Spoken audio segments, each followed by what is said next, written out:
rolling. All right, to start this morning's meeting, I would like to move to appoint Paul Cousins Chair Pro Tem in Commissioner Wood's physical absence. Second. All in favor? Aye. Aye. Aye. All right. Very good. Well, welcome to our Iron County Commission meeting this Monday, the 24th day of January, 2022. And we'll begin this morning by having an opening prayer by Dr. David Blodgett. And following his prayer, we'll have Bill Pressgrove lead us in the Pledge of Allegiance.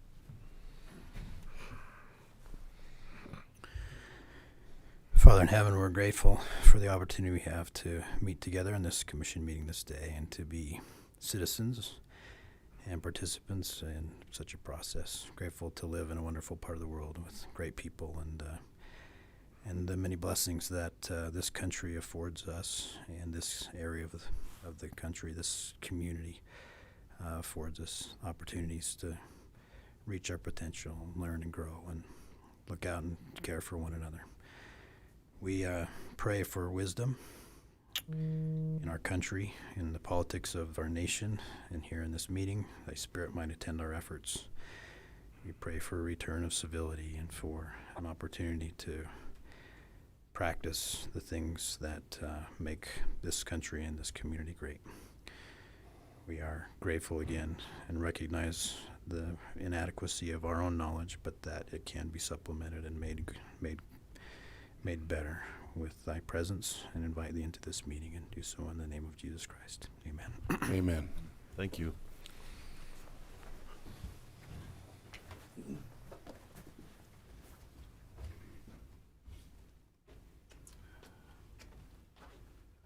Please follow me with the Pledge of Allegiance. I pledge allegiance to the flag of the United States of America and to the republic for which it stands, one nation under God, indivisible, with liberty and justice for all.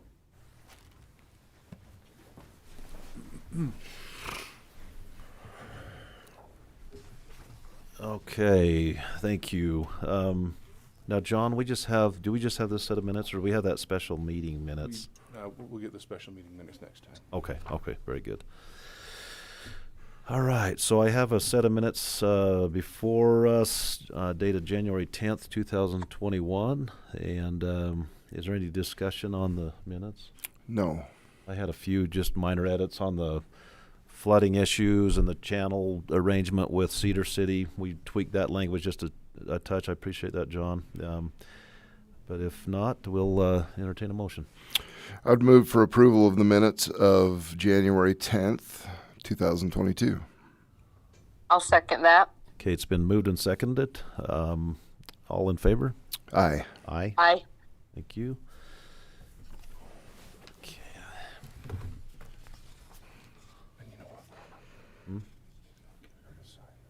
Okay. Perfect. Okay.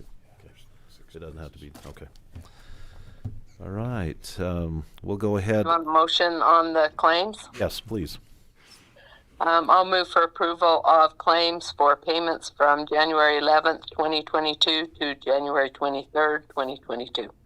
I'll second. Okay, it's been moved and seconded for the payment of claims. All in favor? Aye. Aye. Aye. Thank you. All right. We will go to our reports, and we'll start out with our is Karsten not here yet? We'll go ahead and move to, and I saw Jared, IT. Come on down, as Mike would say. Yeah, come on down. I grew up with The Price is Right, Bob Barker. There you go. I'm the next contestant, huh? That's right. I got John pulling up my notes. So anyway, I thought it'd be just kind of fun with it being January, just kind of do a little review of 2021, what took place in the IT department, and then what we kind of have on the roadmap for 2022.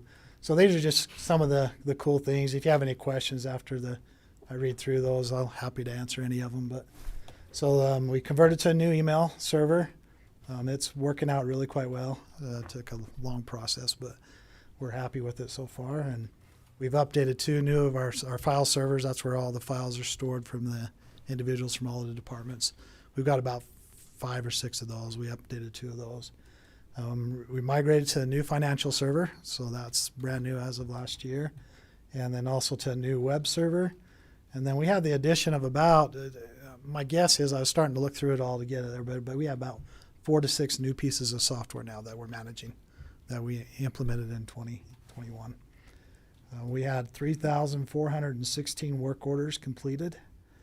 And then as far as the GIS stuff goes, Kendall came in and got stuff going with Quichapa and then helping out with the precinct maps and then also some Spillman addressing issues that we had. And he's kind of continuing to work on those. I think the Quichapa one's completed, but the others will continue to go. And then we've got some new automated forms and that too that Justin has done on the website. Those are kind of highlight some of the main things we've done. So probably don't have any questions, but We're not smart enough to ask questions. I speak for myself at this point. oh, you're plenty smart enough to do it. Well, having replaced a few servers in my business in the day, I know how much work that is. Yeah, and sometimes they can be a lot worse than other times. Sometimes it's pretty smooth, and other times it takes some good time. Mm-hmm. So yeah, so upcoming, so 2022, we've got we're going to do a new Spillman GIS integration. It's supposed to keep us up to date on both softwares. We don't have to kind of slot in a specific time. We can get those going. So that's we look forward to that. That should be the end of first quarter, first part of second quarter. That transition should happen. We're going to continue with some of the older servers. We got an Active Directory server. That's the AD server that we'll move over, and then a couple more file servers that we'll push over to. Working with the auditor's office on the ACVRs. That's looking like we'll do an installation the first part of February. So we're excited about that. Although we wanted it to happen a long time ago, huh, Dan? Excited is the wrong word. Desperate. Desperate. Yeah, desperate's probably a better word for it now. So this will be really nice for Dan. We can save a lot of costs with that, and he can get it done in-house like it should be. So we'll continue as well with time entry. We don't have all the county on time entry yet as far as entry goes. So we're continuing to add more and more departments. We'll continue with that. And then this will be a big one. We kind of talked about it during the budget process, but we're doing an analysis of a new phone system and then possible implementation. I mean, I think you guys are kind of aware of what's taking place there, where we're kind of had an avenue to go, and then the company sold to another company, and so now we got to find out what that new avenue is going to be and see what we can do, or if we just get off of the phone system altogether and find a new one. So, and then we'll continue with forms. Some of the big ones Justin's really thinking about is the commission meeting agenda forms, and then the public notice ones too. So, and then the rebuild of the fair website. We feel like it's a little bit outdated, and we're going to get it going and make it look a little bit better. So, with the help of the fair. So those are kind of the big ones we got in 2022. So I'm all good for questions.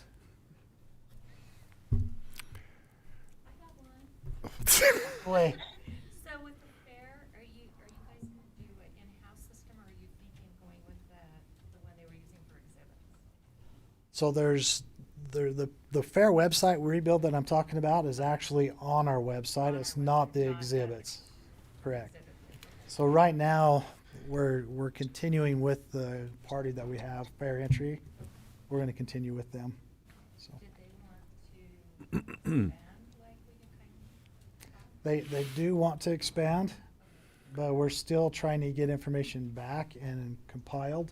So my guess is if we do expand, it won't be in 2022. It'll probably be 2023. So, just so we know. and it affects you big time. So I'll keep you on the loop. Yep.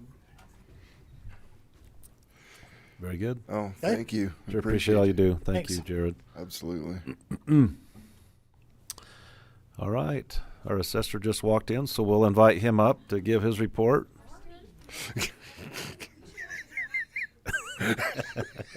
Yeah, I should have to. That should be penitence, punishment. He'll get some demerits for being late. So it's just, Tell him to talk up, Paul. can you hear me? Can you hear him, Marilyn? Yeah, if you talk up. Okay. So, State Tax Commission called and let me know that we are the person that helps us with our sales ratio study is our county rep, and he just resigned.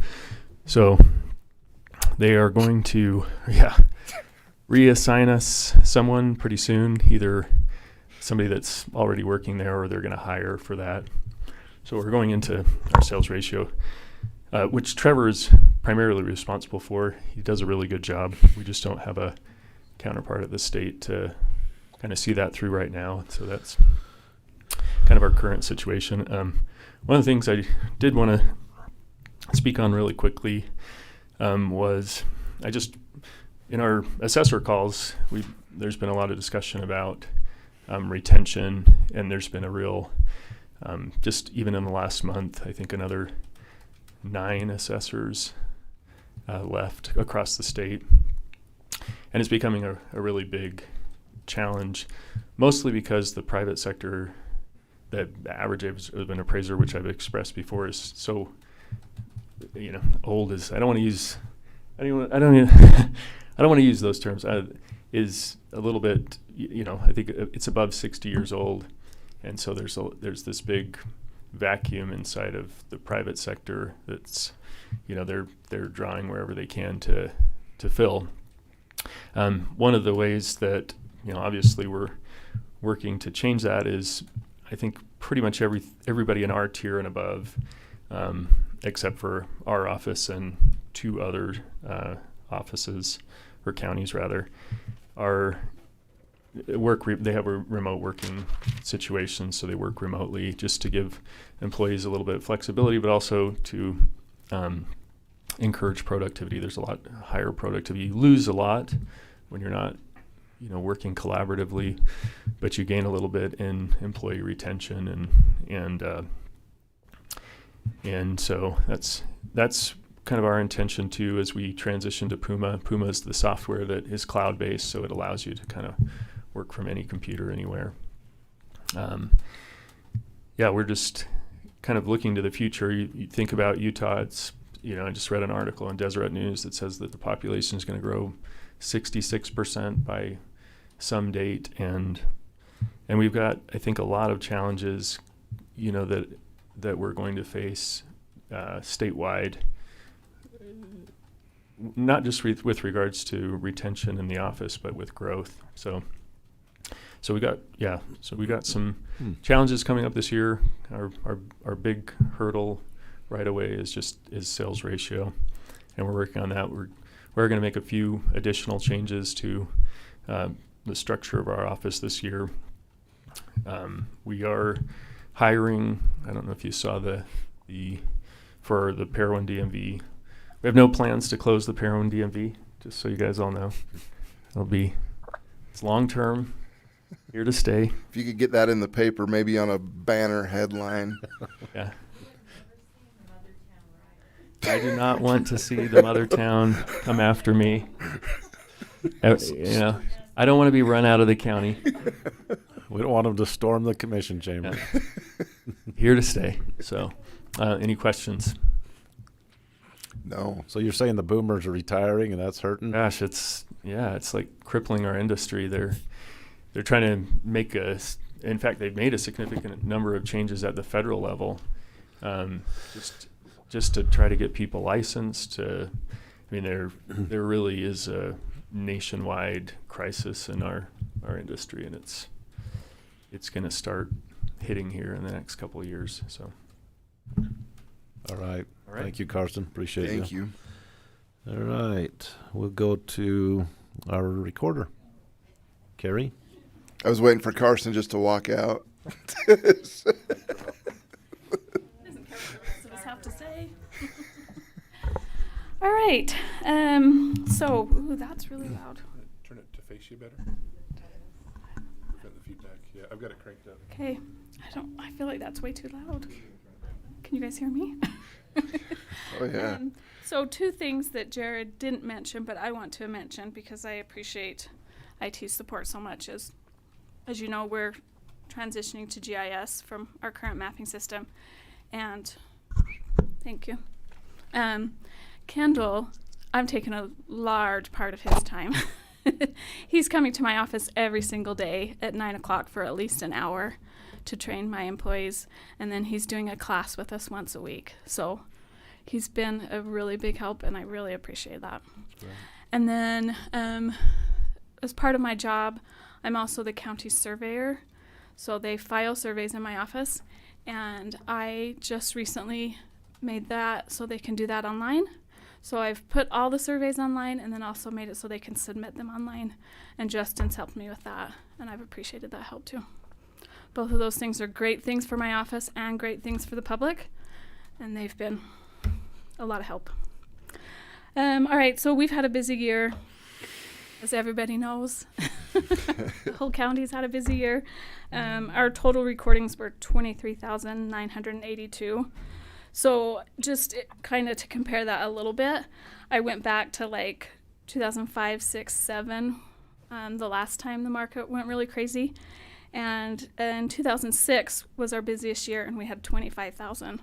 So we're just only about 1,000 less from 2007. Then in 2008, when the market crashed, we went to about 15,000 a year, and we stayed pretty consistent around that until last year and this year. And we've really, really increased. So we'll see what happens. Our total plats this year was 71, which is so many. When I think about it, I think I don't even remember.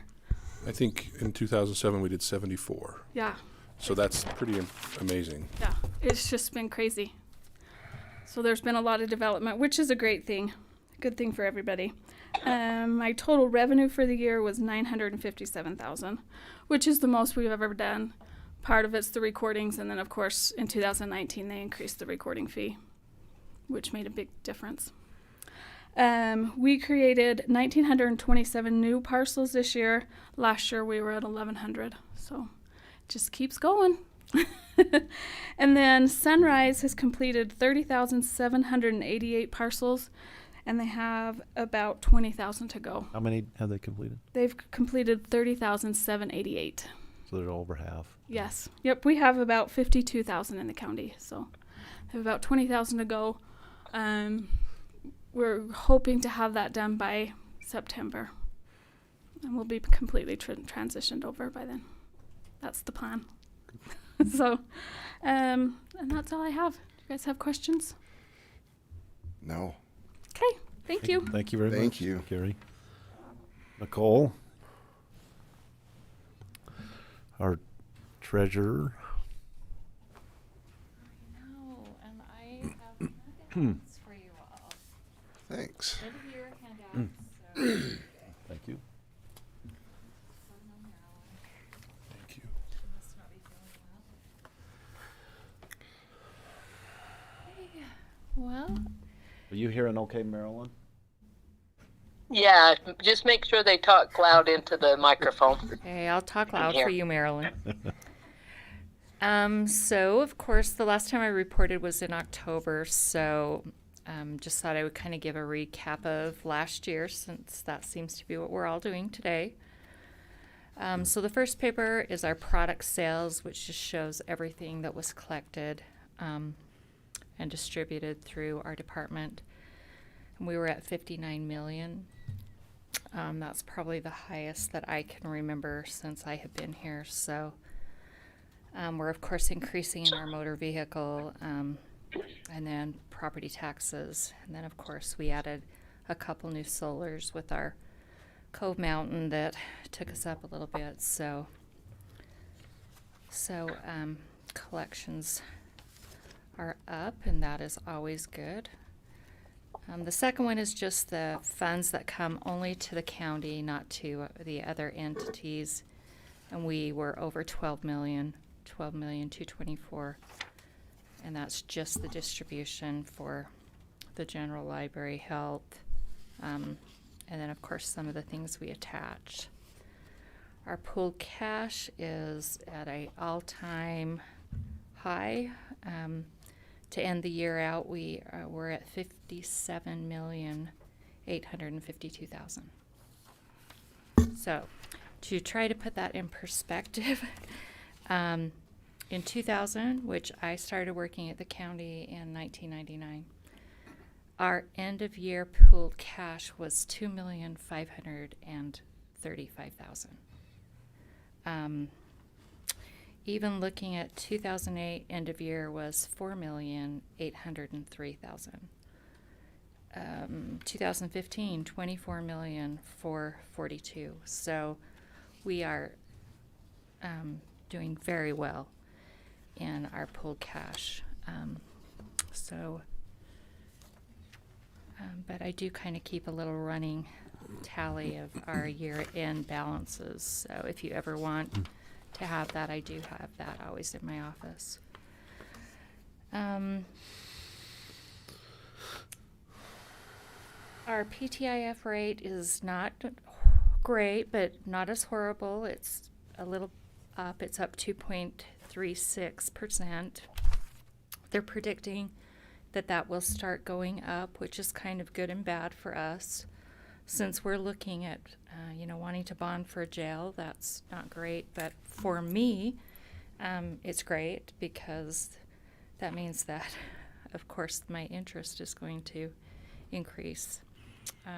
We just had a meeting with Morton. They're the ones that they're doing some investing for us with the $12 million. And they're feeling like the feds will increase 3 to 4 times this year. Of course, that's just, a best guess.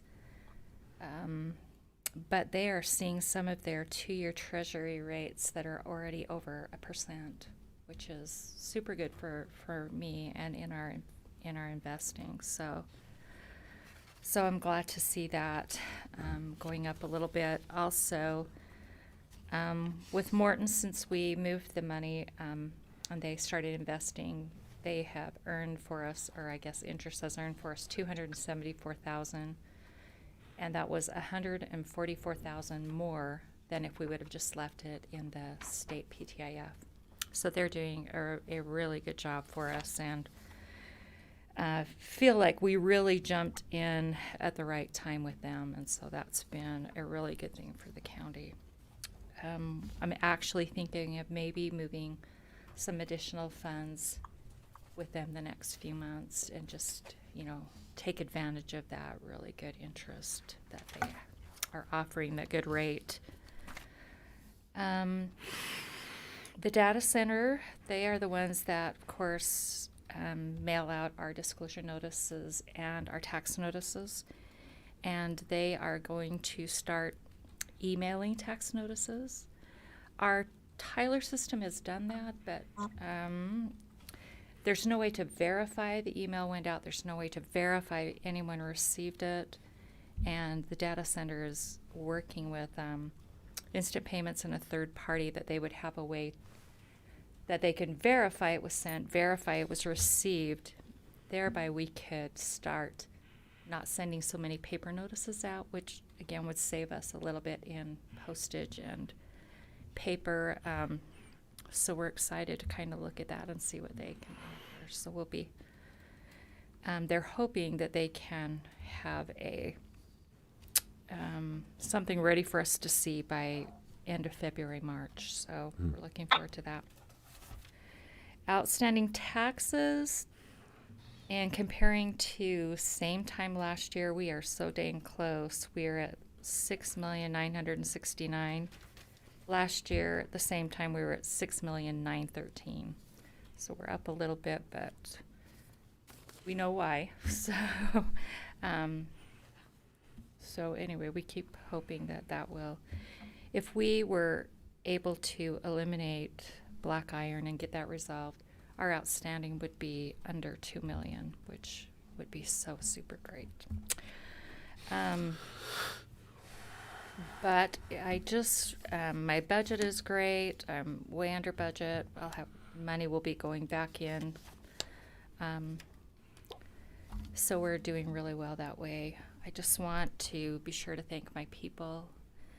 Since the last time I reported in October, in our office, just in that time, we've collected $42,650,000.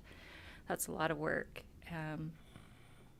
Our part-time people worked less hours this year, and so really the bulk of that work was done by the three of us in our office, and so I really appreciate them and their hard work.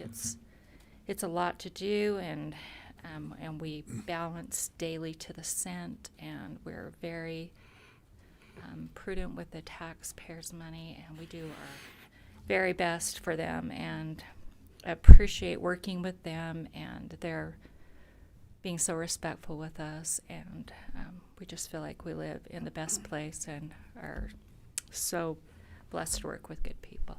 So that's all I have. Thank you. Great report. Thank you. Awesome. Appreciate it. Bill? You want to come up to the mic?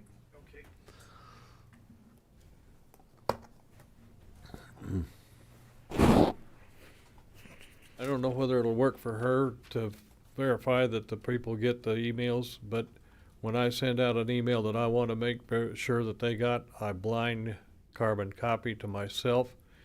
And when I do that and I receive that blind carbon copy, I know that they got it, or that it was sent to them. Okay. All right, we'll go ahead and go to Dr. Blodgett, our Southwest Public Health Director. Thank you. It's great to be here. I did put a jump drive in here. Is that you need to do some wizardry over there? And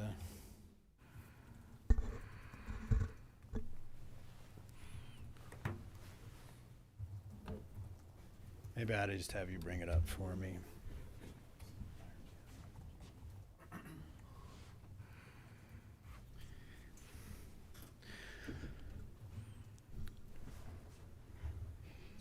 Well, we're a little bit of a different organization, as you know. We cover 5 counties, Iron County being one of them, but Beaver, Garfield, Kane, Washington, and Iron counties are the 5 counties we associate with. Commissioner Cousins sits on our Board of Health, which is really wonderful. I'm grateful for what he does there and for his support and all that we've been able to do. Dr. William Clayton Petty serves as the other member of the board from Iron County, and he is an anesthesiologist, retired now, does a nice job there. So our report, I think, is a little bit more about sure everybody's on the same page with us, and we'll probably do a little bit of COVID here too. But anything questions you have, I'm happy to answer. Just a few kind of logistical things that you might want to be aware of. We're splitting up our nursing departments, so we have a separate WIC and nursing function that will allow us to, quite frankly, nurses are really hard to come by these days. And so WIC doesn't require nurses, and so we'll be able to change our staffing ratio. We'll move to appointments for scheduling, which will allow us to be much more flexible in how we approach that. And we'll have two nurses and 2 WIC staff, as well as 4 clerks. So we'll actually add positions, which will hopefully allow us to reopen on Fridays, which we haven't been able to do for the last about 6 months. So additionally, with that, we'll be covering Beaver and Garfield counties out of Iron County, which I think will facilitate better service there, but also keep everybody busier. So we're excited about some of that prospects. I don't know why that moved on me. You don't have control of it. Oh. Sorry. And it occurs to me, my clicker is my bag at home, so Yeah. you can just say beep if you'd like. Hey. Additionally, we added one more environmental health position, so as we continue to grow, we'll continue to meet that need just by having the staff here. So we cover environmental health out of Cedar for Beaver and Garfield counties as well, but we're to 3 in that staffing, so that's as many as we had in the whole department when I came here. So we've grown significantly. And environmental health demand will continue to grow as all those buildings we talked about, all of that, we have to do all those inspections and septics and all that stuff. So. Okay. We delivered about 150,000 doses of vaccine, 130 on here, 44,000 delivered by our Cedar staff, so it was a big effort in the vaccine realm, but also just in COVID in general, as we've all been engaged in that. So just wanted to give a appreciation for them and for Commissioner Cousins with all that we've done with COVID over the last 2 years. He's been magnificent. Thank you. I don't know if you want to know a little bit about COVID. We're all tired of COVID, but it seems to be the only thing anybody wants to talk about these days, even now. So I'll give a little bit of an update with that if I could. Here's our numbers so far. You can see got cut off a little bit on the side. Sorry, for each of the counties in our district and where we came out with cases, hospitalizations, and deaths. You can see that on a statewide basis, Summit County leads the pack, and then Salt Lake County. So I don't know what you want to extrapolate for what mask mandates do for you, but interestingly enough, we're significantly lower. We're about a third of the case rate that Summit County's at. Next slide. But here's the curve. So we thought we had seen a lot of COVID when we hit December and January of last year, but now you can see the numbers are almost triple what they were at the peak last year. Fortunately for us, that doesn't mean a lot because it's a much different disease this time around than it was before, because we have the Omicron variant now, which was a much different scenario than we had. So if you look, this was classic COVID. This was the Delta variant, so we had a lot fewer cases. Omicron, but then I'll show you how that translates into hospitalizations and deaths, because I think that's really the thing we need to look at. So this is the curve of cases, and you can see, well, let's just go to the next slide. This is the hospitalization rate. So you can see the red line there. That shows the rate at which people are going into the hospital. So we have triple the cases, but pretty darn flat rate of hospitalization. So the way you translate that, or what the data out of other places and what we're seeing is, it's probably about a sixth as likely to put you in the hospital. So we've always been at about 2% of identified cases, and we figure we only identify 1 in 4, so it's about 0.5% of those that got COVID ended up in the hospital. Now we're down to about a sixth of that, so we're in that kind of 0.08 range or something like that percent.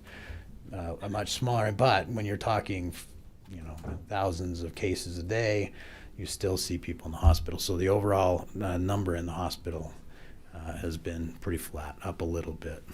But with that kind of increase in cases, you would expect much higher than that. Go ahead to the next slide. So this is what the hospitalization looks like in our district. We were running right in that kind of 70, 75 range. Now we're in the 90 range. So to go up by, what is that, about 20% in our hospitalizations with a quadrupling of the number of cases is actually really a good sign, what we wanted to see. We've uncoupled hospitalization from the disease, largely due to vaccination, which is important. Okay, next slide. Here's the hospitalization rate with who it is that's going in the hospital by age range. You can see that top range is the over 85, which has always been the hardest hit. And then the yellow is the 65 to 85. Green is the next. So still maintaining you end up the older you are, the more likely you are to end up in the hospital. And then the next slide, which is, this is our fatality rate, and I'll show you that same curve for fatalities. So you can see that even though our cases are up exponentially, our mortality rate is actually down.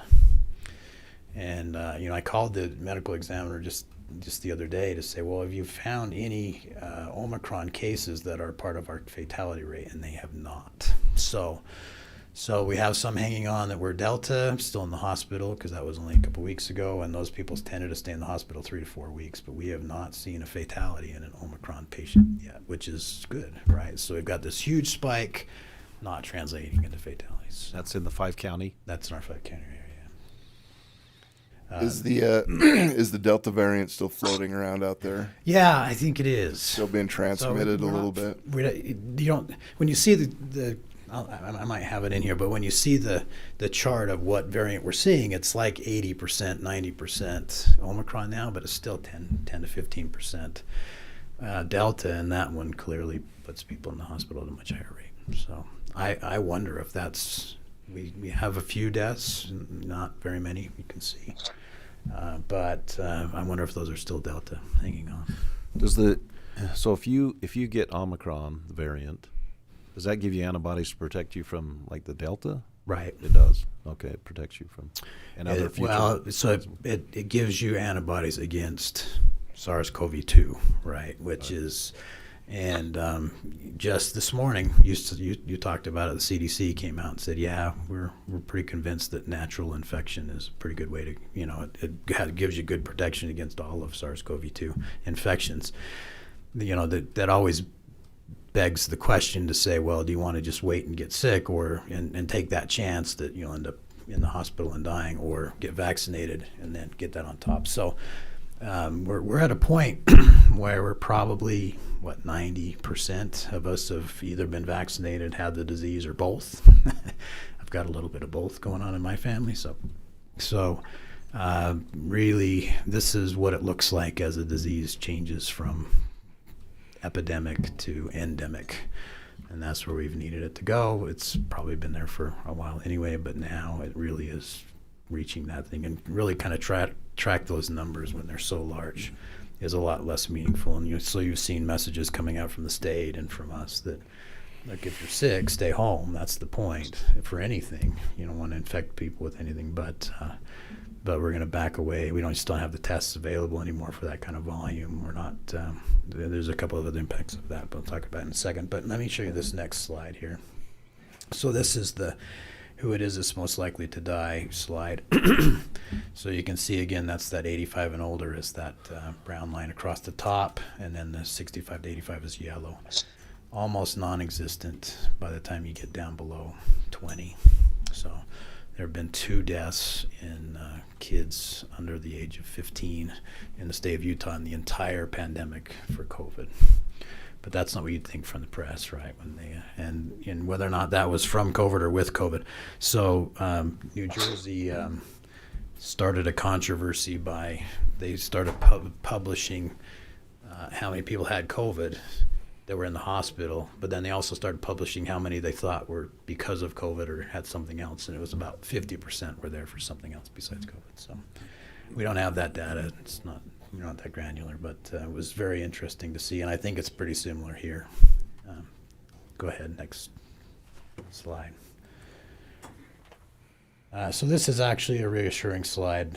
This is the cases again, but overlaid on that is the rate of increase. We used to call this the R naught. Are we increasing in our cases? Or are we not increasing? You can see how it drops down almost to 1. 1 is your break even, where you're not increasing in cases anymore. So you can see it was up there in that kind of 2.5 range. So it was increasing exponentially, but now dropped. The rate of, what this is showing us is we've pretty well plateaued in our case rate of increase. So that's good news, right? We're not going to keep going up forever and ever. We're going to, I don't know if we'll be here for a week or 2 or something, but by the end of January, we ought to really see the numbers going back down. That's what we hope. Next slide. These are the hospitalizations in those up to the age of 14 in Southwest District as a gauge for what this is doing in children. So you can see we had 2 go in the hospital, and they stayed less than 24 hours in the beginning of December.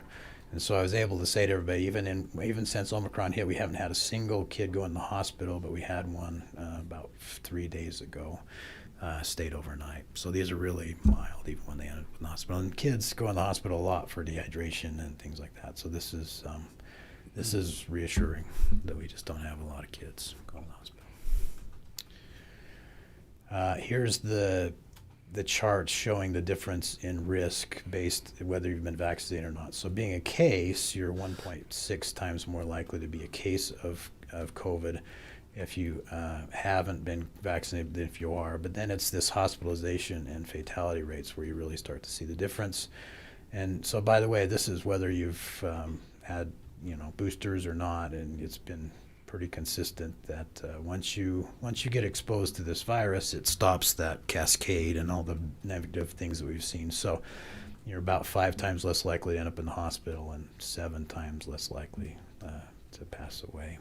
So those that have passed away that have been vaccinated from COVID have been those with, on average, 4 or more underlying health conditions. That, so there's fragile people that we need to continue to try and protect, nursing homes, things like that.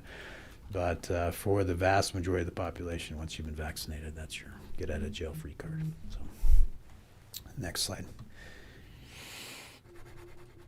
Another way to visualize that data, so you can see the younger you are to the left, it makes you much less likely to end up in the hospital and die.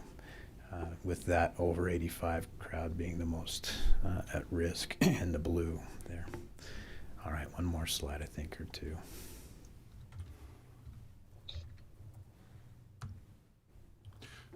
Oh, was that it? There was one more slide, but that's okay. We don't. It was just another way to visualize the value of vaccinations. So, Right there? So what you can see here is over time, the orange line is in unvaccinated people, and the blue line is in vaccinated people. So on the left there, that's the curve for just cases. And you've seen this breakthrough effect where people that have been vaccinated can end up getting infected, but then it doesn't. There we see a little bit of an increase in number in hospitalizations with such a dramatic rise in cases in the hospitalization overall, but it has not translated into mortality rate. So my deputy just sent me, we've been receiving a few phone calls where we live stream this, and the question is, and I hope I state this correctly, how do we know the variants if it's not tested in Utah? The variants are tested. So anybody that goes to the University of Utah or the IHC system and they test positive, their tests are reflexed to get a full spectrum. They do a full sequencing on it to identify what subvariant they are. So yeah, we have a good idea of what's Do hospitals get more money post-mortem if they claim it as a COVID death?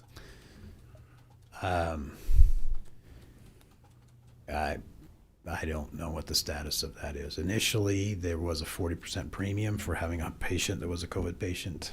I don't know where that stands right now. I'm not the biller, but I've heard that theory, and I couldn't ever verify it myself. It's not a death that's the thing. It's the hospitalization that was given a premium for COVID under some of the initial stuff that was going on with the initial. You feel like there's a temptation to overstate the COVID cases for that?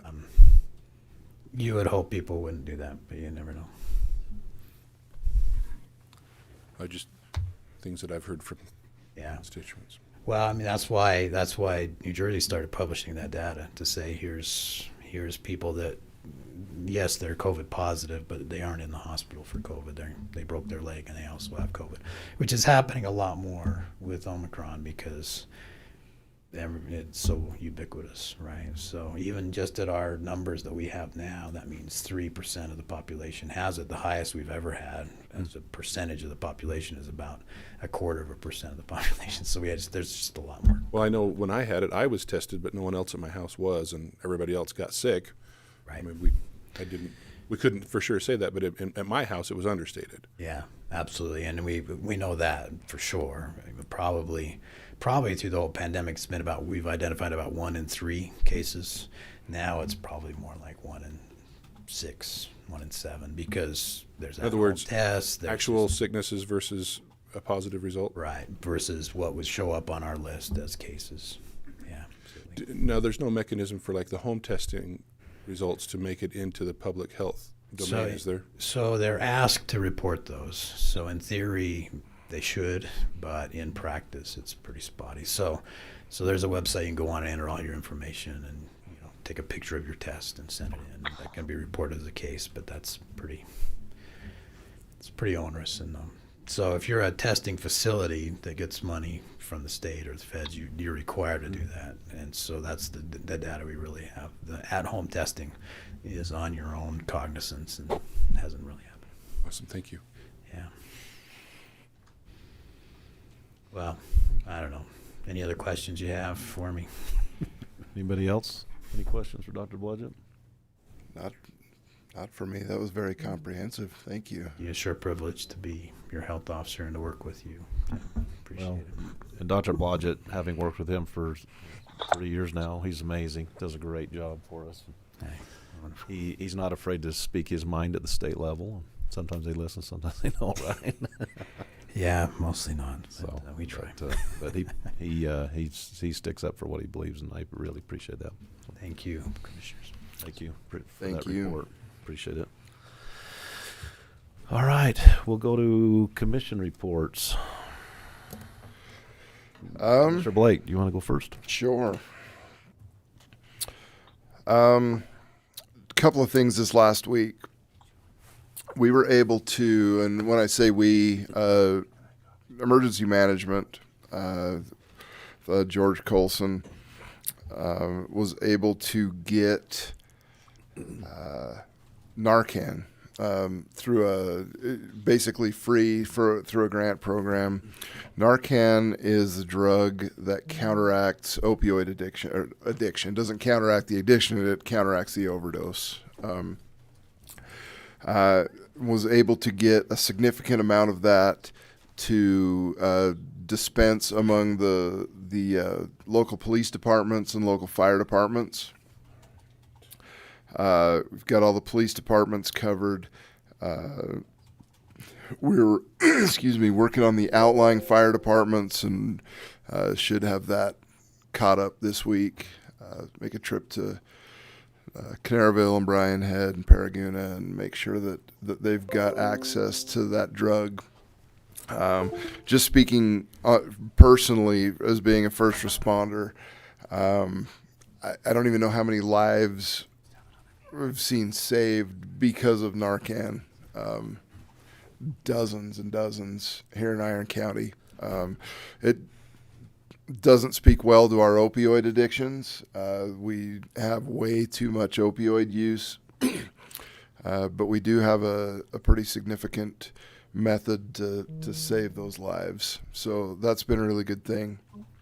And George has been working really hard on that.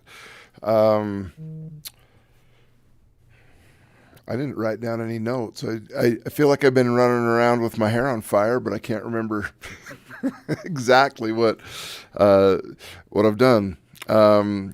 Economic development wise, there's some things coming up. I meet with Danny Stewart on a regular basis. We've got a couple of new businesses coming in. We've got a groundbreaking coming up. Still plugging away, just making sure that we're on top of everything with Inland Port. We are moving ahead with the jail. We're moving ahead with the public information meeting for the jail. That's going to be February 8th at 6 p.m. at the Great Hall in the Hunter Conference Center at SUU. We've got all that worked out. The Levitt Center for Politics is going to host that, or I guess the best word would be sponsor that for us, so that there's no cost to the county to hold that public meeting. I think that we do have to pay we do have to pay a fee. I think it's going to end up being like $12 to cover the. It's very minimal. Anyway, so we're plugging away on that. That's about it. Okay. I'm going to switch mics. My notes are on my phone. So, Marilyn, I've got to put you on hold here. So, What time is that on the 8th? it's at 6. 6 p.m. Scheduled 6 to 8 p.m. We do have a flyer out. I've seen it a lot, and I've had a lot of response on it. So hopefully get a really good group there. The newspaper inadvertently didn't get the location in. It was in the Iron County Today. Not your paper, Jeff. Your story had it, thank you. But the Iron County Today did not have it, and so they apologized and said they'll update that this Wednesday. So appreciate them doing that. That was Corey. Just a couple reports. The senior center, I mentioned last time that there was a little bit of water in the basement. We were having some leakage, and that I think we've got that mitigated. Carter Enterprises came in and poured a slab underneath the stairway to give that some better drainage. We're just waiting. Elaine, has the floor guy showed up yet to start that? Not yet. Not yet. So he should be soon laying that floor back down. We pulled that up, let it dry, put it back down. I think we're going to be in good shape. We apologize to anybody that uses that room for the inconvenience.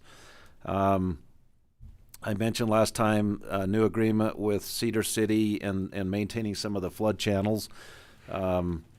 We have our excavator, flood excavator operator, Curtis DeMille, and he's been out cleaning the flood channel from the UDOT bridge, just there by the airport, down to the Western Rock recharge headgate, and he's making good progress there. There's just a lot to do with flooding and maintenance and those things.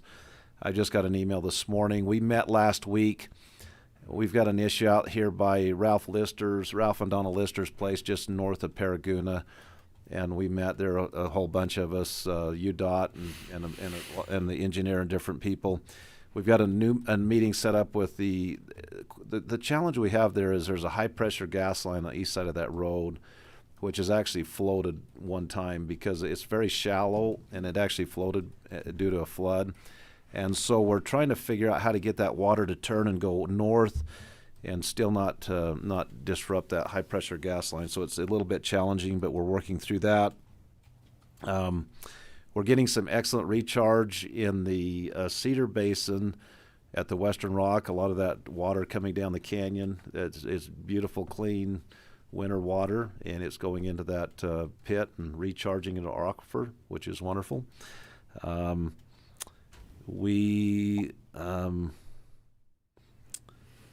Let's see. I just want to announce too that we were awarded our county engineer back last year put in for a emergency flood mitigation funding, and we were awarded that. It was $1,146,887, and that can be used for infrastructure. We recently fixed the bridge up Right Hand Canyon. Curtis DeMille did most of that work.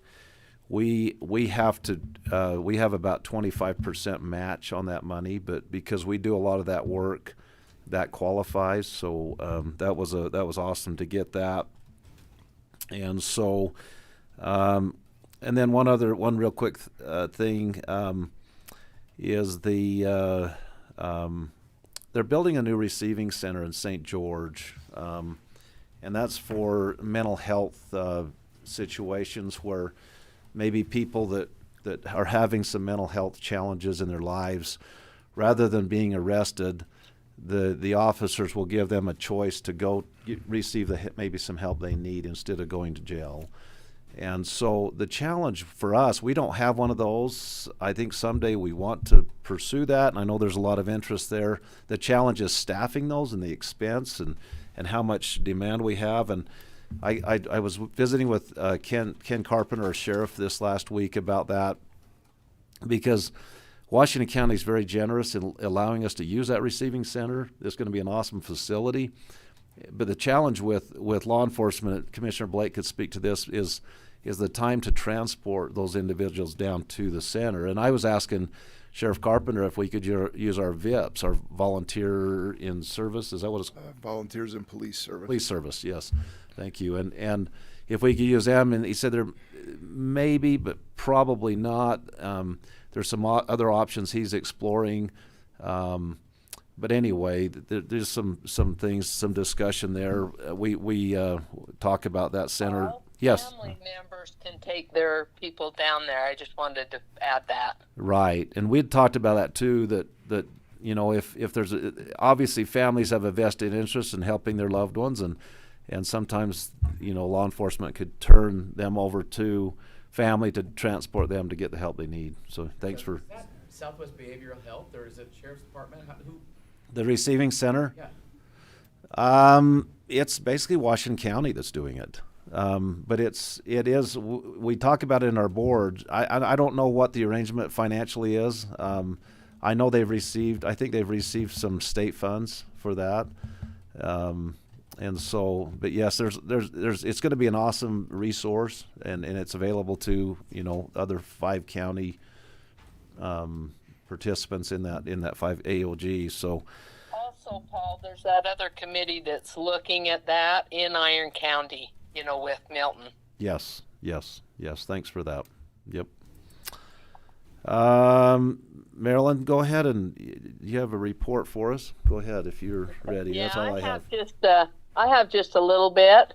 On January 11th, Troy Forrest from the Department of Ag came down and got with the ag producers, ranchers, and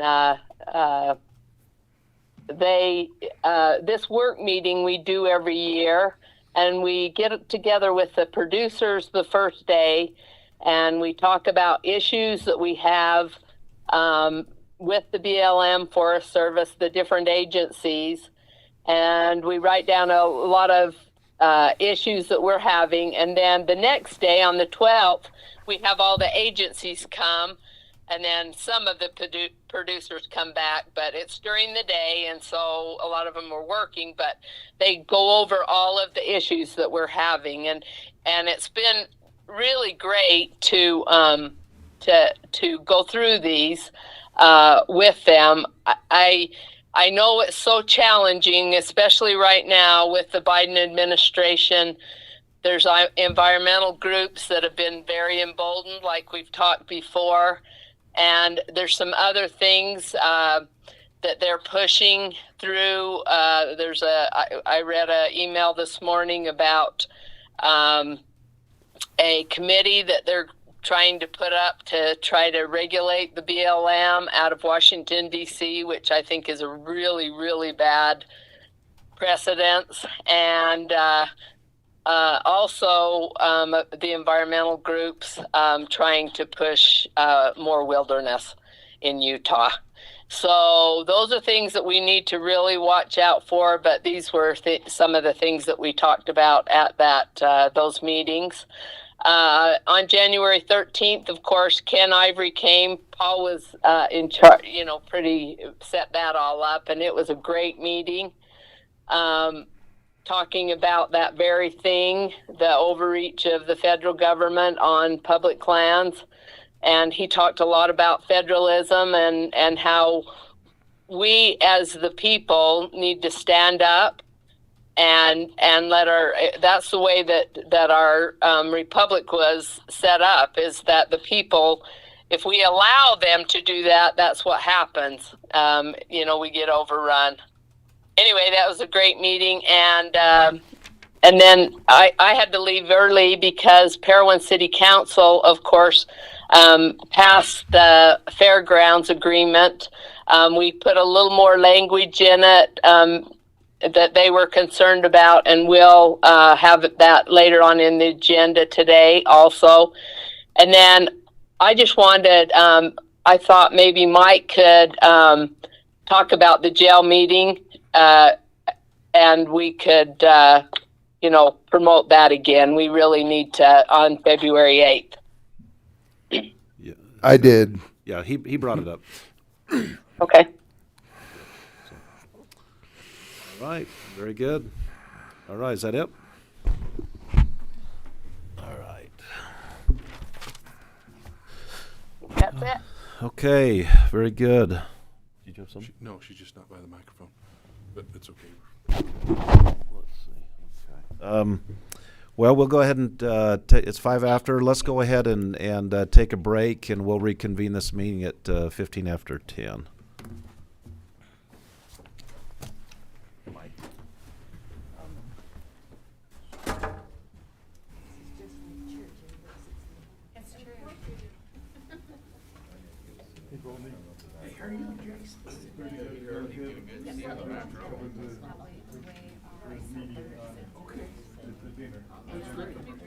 Bring somebody with us.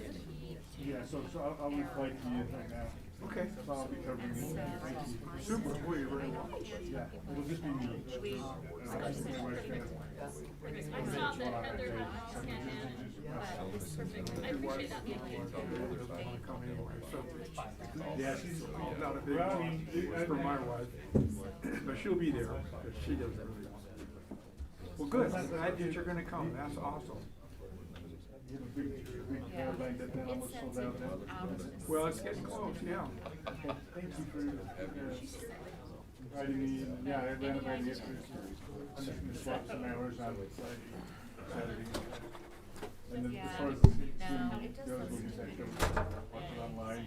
Scroll up the churches. I don't think so my kids' plan might go up there every year.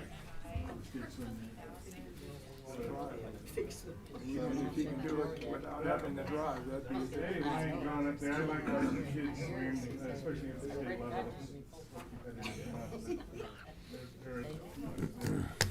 The training and everything. You can see the fastest training of the whole season because they stay clear. You know what I mean? They're at a peak level. So you're going to see some really amazing. I love. Like I said, I'll be on SWAM. Actually, I have two many friends that are not Cedar. So when I lived in Moab, those two daughters I talked about stayed 2 years in a row. Wow. Yeah, so that was a big deal. That was translated into a scholarship. No, not so much, but I can. Okay. Did you look at my text? What's that, Mel? It's so hard to get a swim. University of BYU has I'm just here to get the trouble. They don't offer a lot of scholarships. I want to have a discussion on it. SU doesn't have talk about. And I talked to Dave Staley, and he says, I mean, you're sending back to your old going on. They don't really have a fully know that. Juan said there was a case where San Juan was sued for not having equal. Anyway, I love covering all of it. Trying to. So, yeah, and we just see what so I think they sued, but Peterbilt. I'd like to have that discussion. Say, look, guys, we can either go for perfect numbers or we can go for. I guess the term is communities of interest, right? I think. And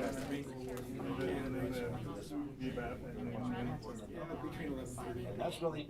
And they're at 11. All right, I'm going to hit Dubai earlier in the morning. I know, and I get it. The only thing That's somebody here to share. That's a dodgeball tournament going on that morning, and that'll be perfect. I'll just go to that first. Thanks, great. Church and then send to the. Thank you. You're very welcome. Appreciate it. I'll make my team so you know that. Okay. Thank you. They were just sitting there. Well, I've been trying to go. Are you?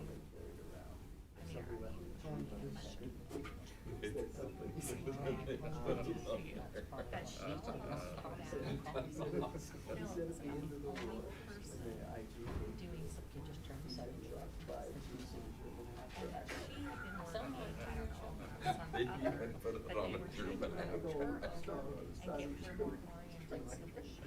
that's awesome.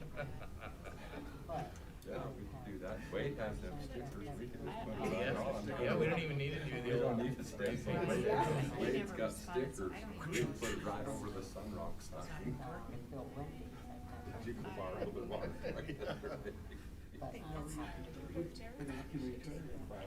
Yeah.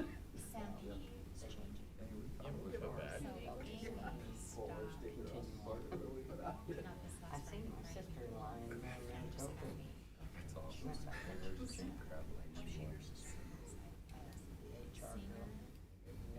maybe we can let the my brother. About 7 years ago.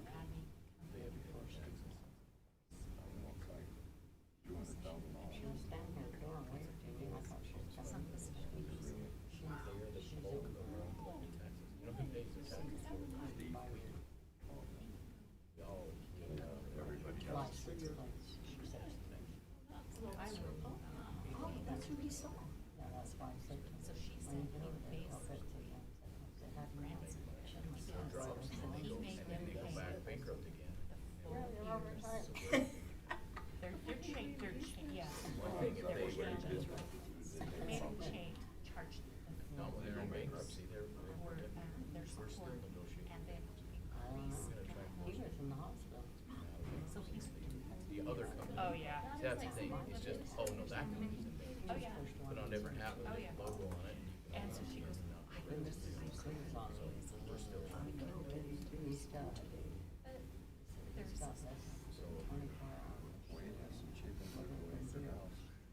On our way to get a rock truck. well, so you have lots of money and you know how to game the system and you know how to do that. Cruise that by Wade's on the way out. How's he doing?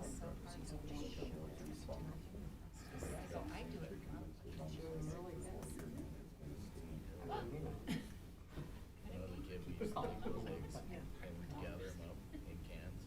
Oh yeah, the bad ones. They were in the haystacks that've been, you know, Yeah. we'd have it rock like. We'd divide up into teams and we would chuck them. One time, I didn't catch the egg in my mouth. I hit the ground right in front of me and the egg got in my mouth, splashed in my mouth. That's good. Stayed. How are you? Good. I can taste it right now. I'll never forget what the taste of the rock is.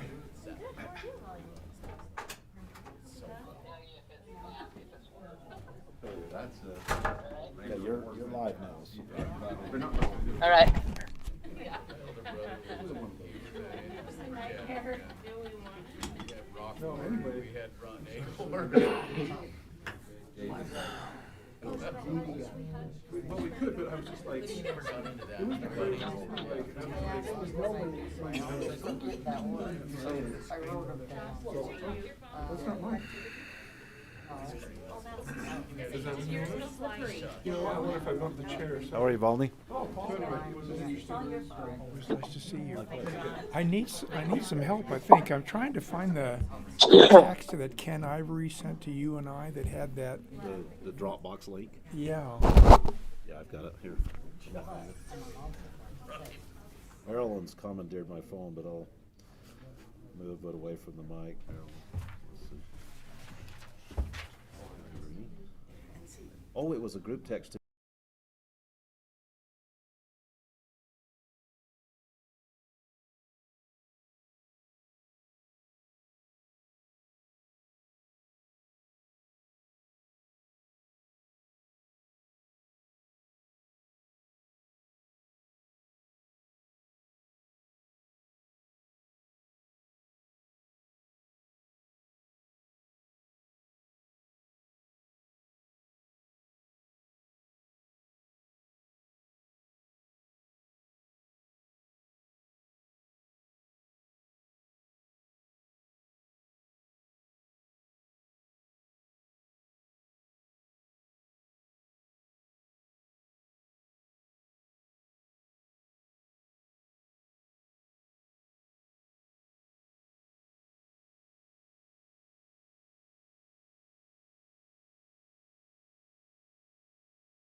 All right, I think we're ready to go. We will reconvene our county commission meeting for the 10 o'clock agendized meeting.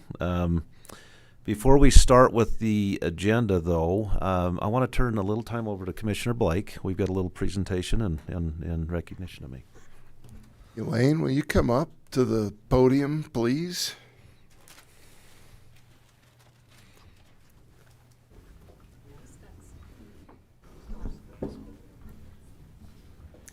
Will you sing for us? Hello, hello. Oh, how pretty. So, how long have you been with the senior center? This is the 6th year.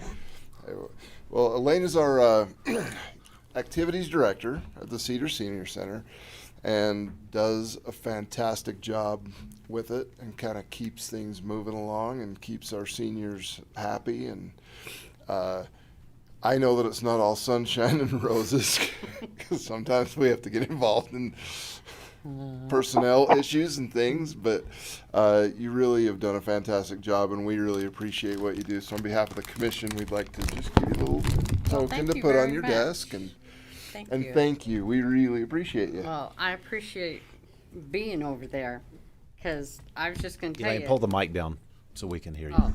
Okay, thank you. I am the activities director, and I do Meals on Wheels for both Parowan and Cedar City. And I do the buying for the bingo. And I'm an outreach worker, so I call and go visit. And I gave myself assistant director. So that's much more fitting. yeah. So, I'll put assistant director in there. Well, with no offense to Curtis. No. This is the classic, do you want to talk to the man in charge of the woman who really knows what's going on? Hey, he's a fantastic man, and I love him to death. You just have to have a lady in there to prod him a little, but That's right. Thanks, guys. Something done right. You have a woman do it. That's Thank you so much. Thank you so much. We appreciate it. Thank you, Elaine.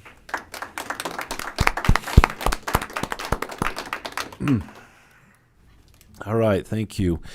We'll now go in. Hey, I just wanted to say thank you, that we need more people like this in Iron County. It would be a even better place if we had more people like Elaine.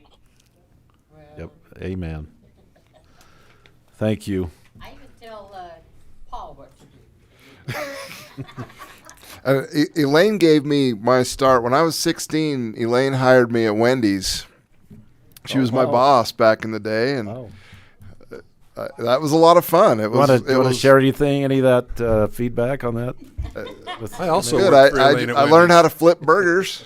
it was good. It's good times. Taught you everything you know. Everything I know, absolutely. Well, thank you very much, but I have to get back to work. Okay, thank you. Appreciate you coming. All right, we're going to go ahead and start off with a public hearing this morning, and this is a public hearing, and Chair declares this public hearing open for the CDBG first public hearing statement in first person, and I guess I need to read this verbatim, right? And then we're going to invite any public that has any comments. So the purpose of this public hearing is to. So I declared it open, right? The public hearing. Okay. The purpose of this public hearing is to provide citizens with pertinent information about the Community Development Block Grant Program and to allow for discussion of possible application for the 2022 funding cycle. The grant money must be spent on projects benefiting primarily low and moderate income persons. The 5-County Association of Governments, in which Iron County is a member, is expecting to receive approximately $907,269 in this new program year. All eligible activities that can be accomplished under this program are identified in the CDBG Application Policies and Procedures Manual, and interested persons can review it at any time. Examples of eligible activities include construction of public works and facilities such as water and sewer lines, and fire stations, acquisition of real property, and the provision of public services such as food banks or homeless shelters. In the past, Iron County has received funding for 18 CDBG grants for fire, medical, ADA accessibility, community facilities, public services, and infrastructure projects. We handed out our capital investment plan as part of the Regional Consolidated Plan. This list shows which projects the county have identified as needed in the community. Will anyone with questions, comments, or suggestions during the hearing please identify themselves by name before they speak? The clerk will include your names in the minutes. We would like to specifically respond to your questions and suggestions during this hearing. So anybody from the public that would like to speak to this? Seeing none, we will close this public hearing. That's it. Is that all we need, John? Okay, thank you. So we'll go into the public appointments portion of our agenda, and we will go to our item number 2, public comments. And you have a 3-minute time limit per speaker. Should not repeat others' comments, and just be nice. Is what I heard last time, and it's a Just good. be nice. Yep. Are you nice, Bill? Yes, sir. Sometimes people are nice to us, which is fine too. But My name's William Pressgrove, and yes, I'm nice. Good, I know you are. excellent. What I have to say encompasses more than just the commissioners' meeting. Every commissioners' meeting, we say a Pledge of Allegiance, which is taking an oath to do the things that the pledge says, including liberty and justice for all at the very end. The state says that you can have a table of uses. It says may. It does not say you have to. Well, your predecessors have adopted a table of uses, and I've been told many times that my fist's authority ends at the point of your nose. In other words, I can't tell you what to do with your property, and you're not supposed to be able to tell me what to do with my property. But a table of uses does exactly that. It's a set of rules that tell each individual, sovereign individual that has property in the county, what they can and cannot do with their property. Now, we take an oath to provide liberty and justice for all. And when the county, or because the county represents each sovereign individual, and the county tells us that we can or mostly cannot do with the table of uses, then it is telling us that our neighbor has authority over our property to tell us we cannot do such and such, or whatever, whatever's in the table of uses. I want you to consider the oath that you take every time that you get up here and say that Pledge of Allegiance, and how the table of uses affects the way that every sovereign individual in the county is treated as far as his liberty and justice for all. Thank you. Thank you. Thank you. Any other comments? Cindy, nice to have you here. Thank you. Good morning, gentlemen. Cindy Bullock. Most of you know me, but I am here on behalf of Congressman Chris Stewart. Paul, I've seen you, or Commissioner Covens, I've seen you at a couple of meetings the last couple of weeks, but a new representative for the south end of the state representing Chris Stewart. If you have any issues with the federal nexus, I will be your point person and will help you facilitate whatever we need to do. Celeste is also going to be in town during the February recess, so if there are issues you would like her and I to work on together, or if there are meetings you would like to set up at that time, please let me know and we can make those arrangements. I'm just excited to be able to, get back on looking at things for Iron County, it is a replacement of Adam Snow. The congressman wants to make a little bit more of an impact in southern Utah, so he has appointed or hired Lorene Cox, Dean Cox's widow, who will be doing mainly Washington County, and I will. My geographical area is Iron, Kane, Beaver, Wayne, and Sevier, but Lorene and I will cover for each other. So, if you have anything, Garfield, right? Garfield, yes, thank you. All right. I knew you meant to say that. All right, thank you all. Good to have you Thank back. Great to have Thank you. you. Appreciate it, Cindy. Anyone else? Okay, seeing none, we'll go ahead and go to item number 3, discussion and possible approval to petition to vacate part of 100 West Street in Summit. You're up, John. I forgot about this one too. Had a busy weekend. This is a kind of an ongoing discussion with the folks in Summit. We've had conversations with the adjacent property owners. The commissioners held a special meeting toward the end of 2021 where you all received comments and had discussion about vacating different parts of road in Summit. There were 3 primary ones that came out of it. Part of 100 West, which was entitled from the 1869 plat, closed road, and so there's one piece of that that's remaining that hasn't already been vacated. Part of it's across the street from where Cindy grew up. But today, on the suggestion of the commissioners, this is to decide to move forward for Iron County to be the petitioner to vacate the road.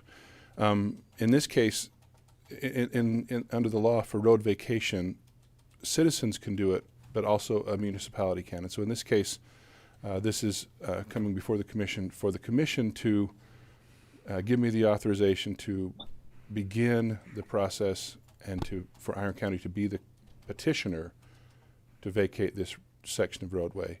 And it is only between Center Street and 100 South that has not already been. There was a parcel that was deeded in 1955, I believe, that was already part of this. So we're just talking about what's remaining. And the adjacent property owners are an LLC to the east, a gentleman named Bill Rafty, and another gentleman named Brian Hammond. And so under the law, the road, if vacated, would be split down the center line of the road.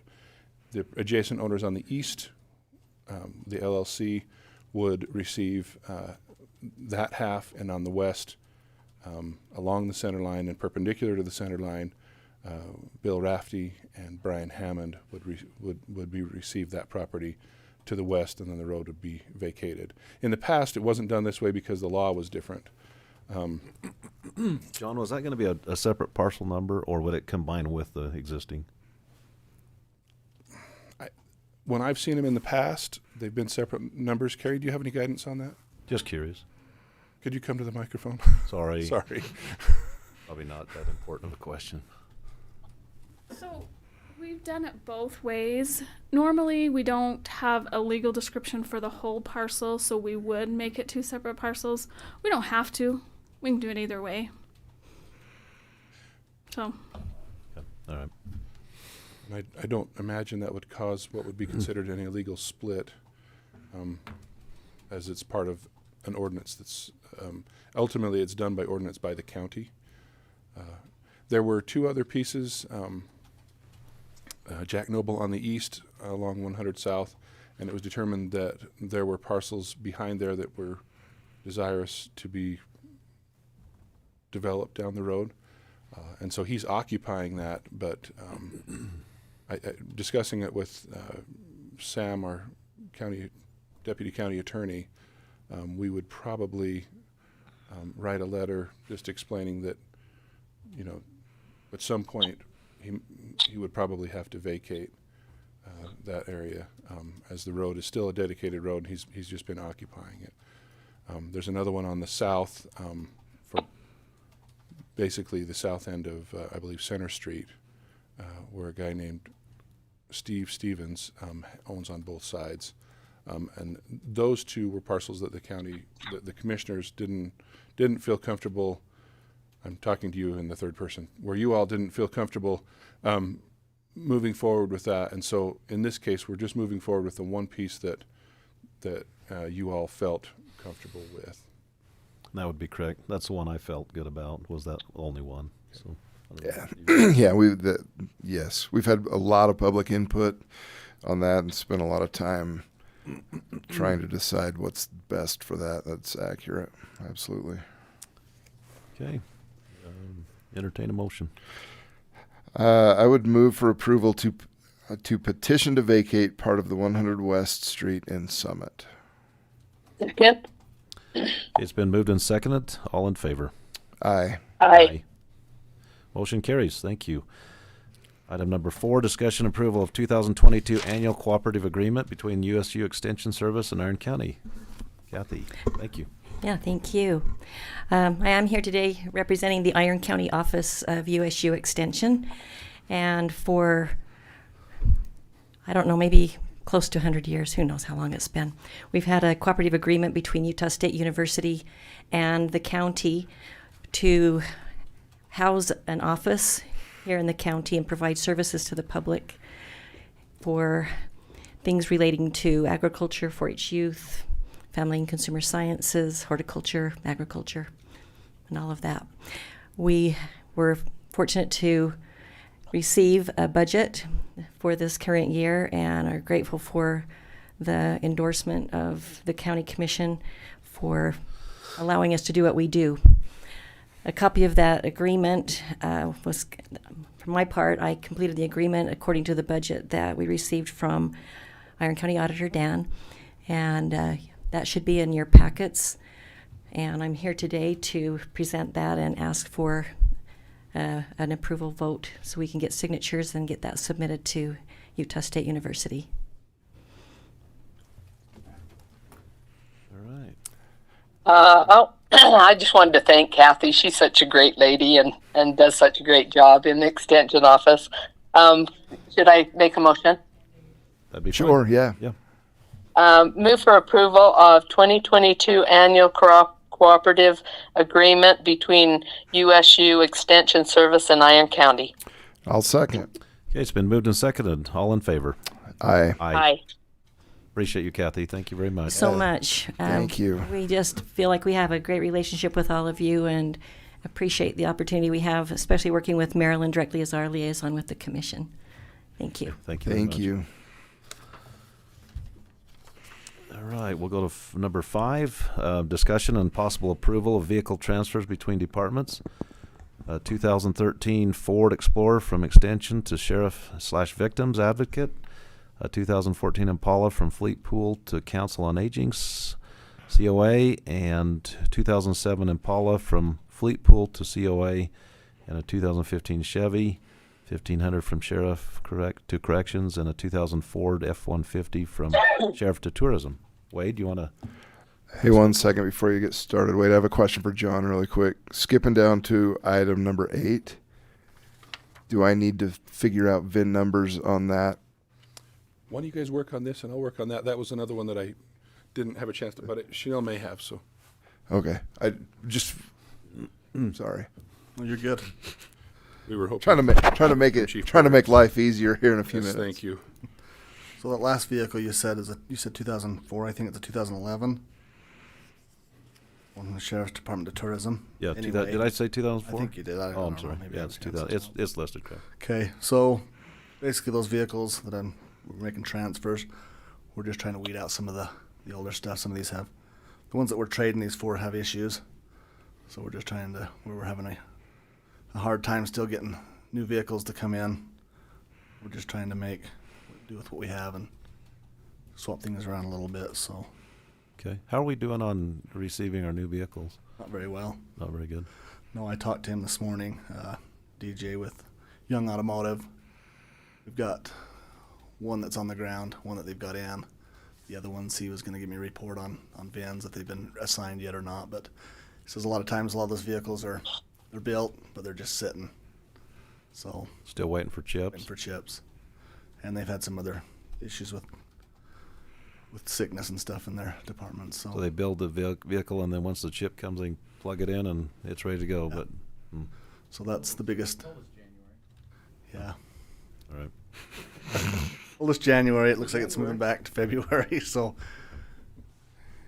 someday we'll get them. But in the meantime, we're just trying to weed the ones out that have more mileage or cost us more money. So we're kind of switching things around. Very good. Any other discussion? Entertain a motion.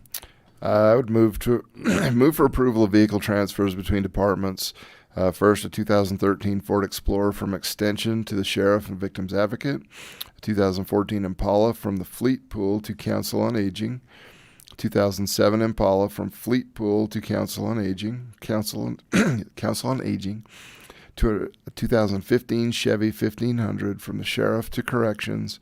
And a 2011 Ford F-150 from Sheriff to Tourism. I'll second that. Okay, it's been moved and seconded. All in favor? Aye. Aye. Motion carries. Thanks, Wade. And then you have the next ones. Number 6, approval of vehicle sales on the surplus website. So the first one there's from tourism. Let's see.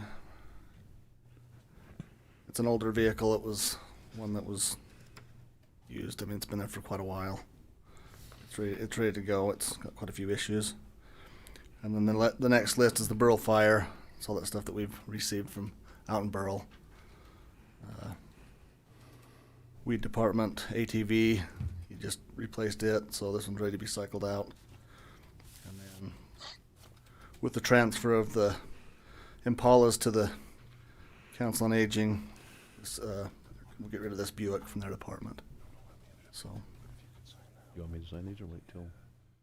Yeah, you're the chair this time. Okay. All right. Good. Any discussion on that? No. Entertain a motion. I'll move for approval of the vehicle sales on the surplus website. Second. Okay, it's been moved and seconded. All in favor? Aye. Aye. Aye. Motion carries. Thank you. Thanks. Thanks, Wade. Was you going to go to 8 then? Just a minute. I got to sign this real quick, Commissioner. Okay. Let's see.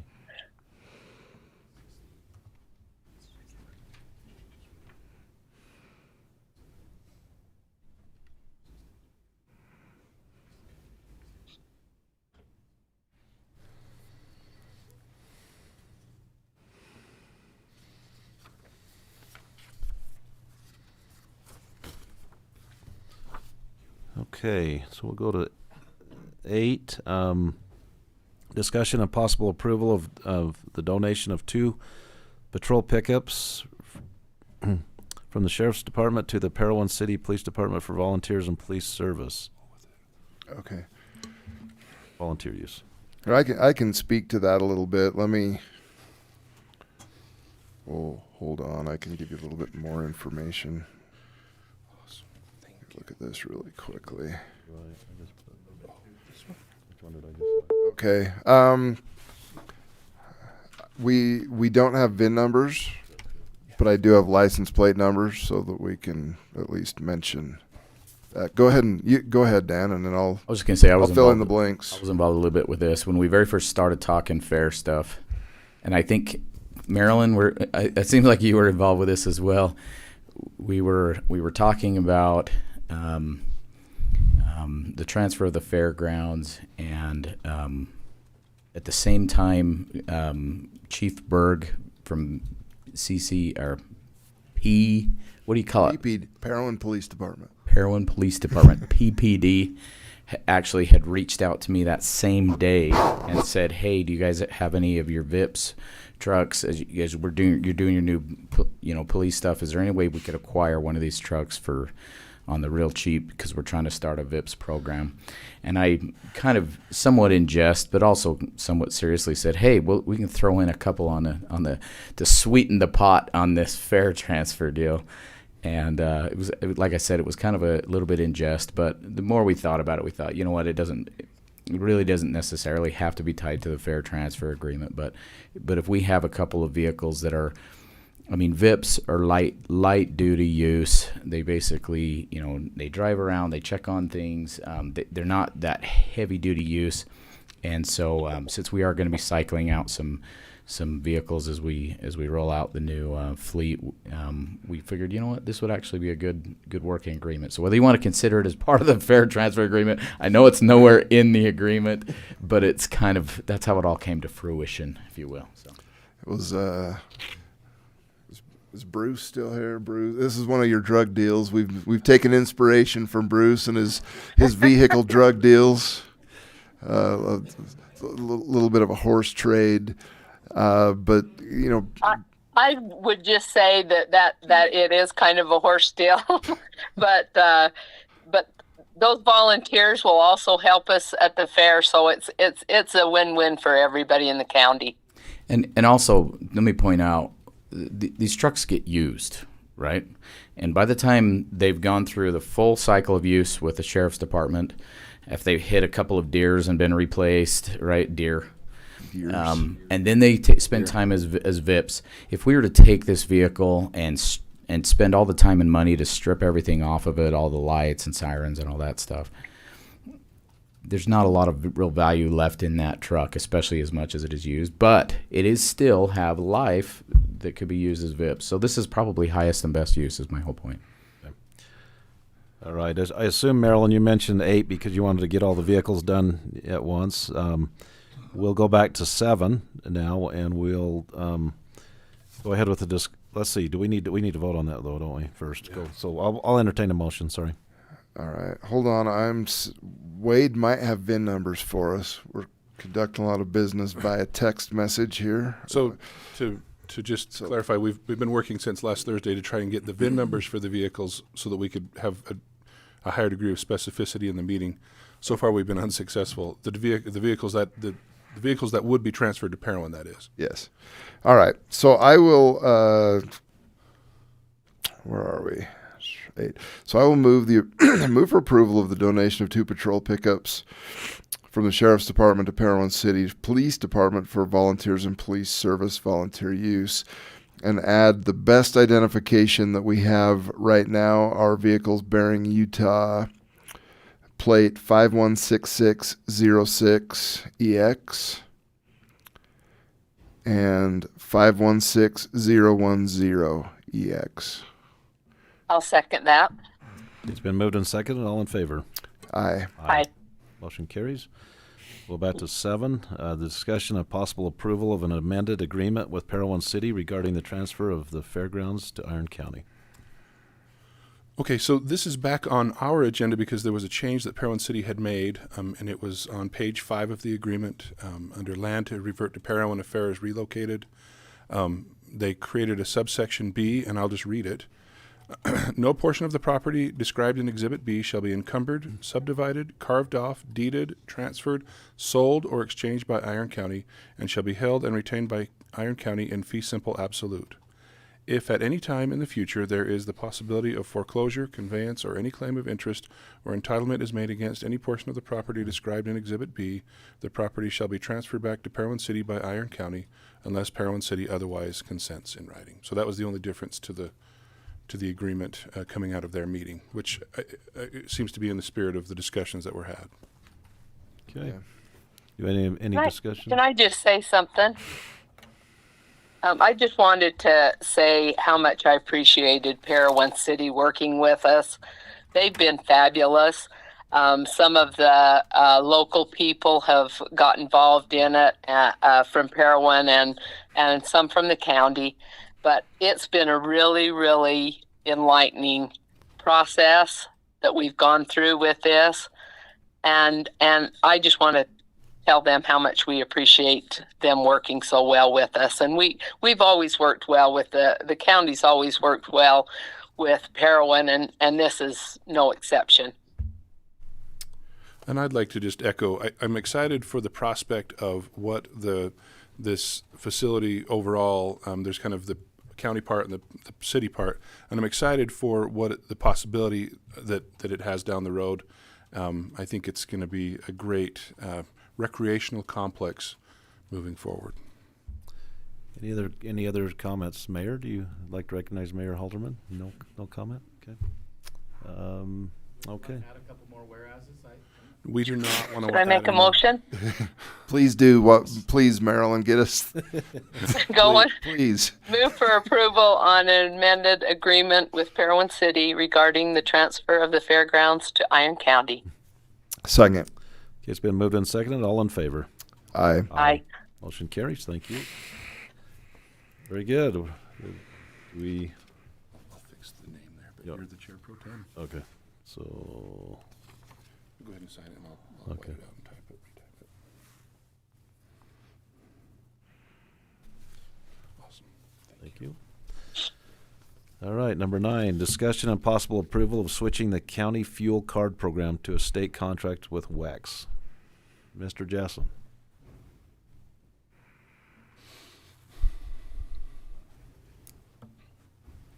Feel free to throw me out of the meeting for comments like that last one. I almost did, but I bit my tongue. I was trying to hurry Marilyn to make the motion before you could talk anymore. And yet here I am. So we have been, just a real quick history of the fuel card program, and Wade's here. He can chime in. He's done a lot of groundwork on this. So we were with the state contract with a company called Fuelman. They get bought and sold and transferred and all this stuff. And the state had a program, and it cost us a fair amount of money. We had to pay an admin fee, which was a percentage of every dollar spent, 3%. Plus we had to go through a lady, her name was Karen. I'm just going to leave it there. Every time we needed a fuel card change, a PIN card change, you had to fill out paper, fax it in. She was nice, but the fact that we had one person, and it was archaic.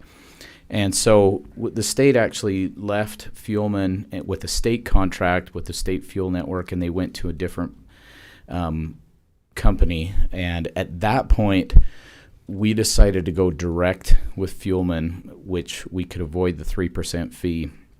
And we were made lots of promises by them that we would have great access, that we could do all of this stuff. The problem is we haven't been able to have that access. They've since been bought and sold at least once, maybe twice. The usability is not great, and they keep pressuring us to switch to a new contract, which would increase our fees, and they give us all of these emails with ultimatums that we have to make agreements by a certain date or else they're going to cut us off. We call them and remind them of our agreement. Oh yeah, don't worry, that doesn't apply to you. Yet you're getting all these threatening emails that you have to switch by a certain date. Anyways, it hasn't gone over that well. Plus, our usability is not great. The final kind of straw that breaks the camel's back is, as we're moving into our new fleet program, we need to be able to take all the information that we get from them and put it into our system so that we can better manage our fleet. And despite all the promises that we would have great online access, Wade is going to have to just take this, literally take the bill and have to manually enter the odometers for every single vehicle every single month. A lot of time wasted, a lot of hassle. So we've been recently looking at this company called WEX. That's the program that the state is currently using. That's WEX. They're a huge nationwide fleet fuel management program, and I sent information to the commission a while back, and we've been moving down this road to plan to move to WEX. The only question was whether to go under the state's fuel network through the state contract, or whether to get a direct relationship with WEX. And so August in my office, my deputy who does all the billing and kind of deals with them the most, and Wade, we met with via Zoom the new state director, and I got to tell you, the guy is great. He has come on board, and he's an outsider. He's not a government guy. In fact, I think he's an Army Ranger, retired. Anyways, he's just come in and just overhauled their whole system, including he's been able to save literal positions of bureaucracy as he's been able to, as they retired, move on, consolidate, and not use them through efficiencies. It's my kind of guy. So anyways, they've changed a lot of things and made it a lot more efficient. One of the things that he changed, instead of charging a 3% admin fee, is they charge a 12 cents per gallon fee to run because they're not funded by the state budget. They're basically funded by their own fees.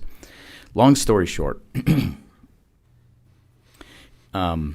if we switch to WEX, and by the way, they have their fleet cards are accepted at 95% of U.S. fuel stations. They have nearly 100,000 fuel stations at work. And we use the state fuel sites as much as possible. And I need to emphasize that. If we can fuel up at the state sites, they have one in Parowan, they have two in Cedar City, one at the UDOT shed. The one in Parowan is at the UDOT shed. One at SUU, which is right by the stadium, right where the college football practice is.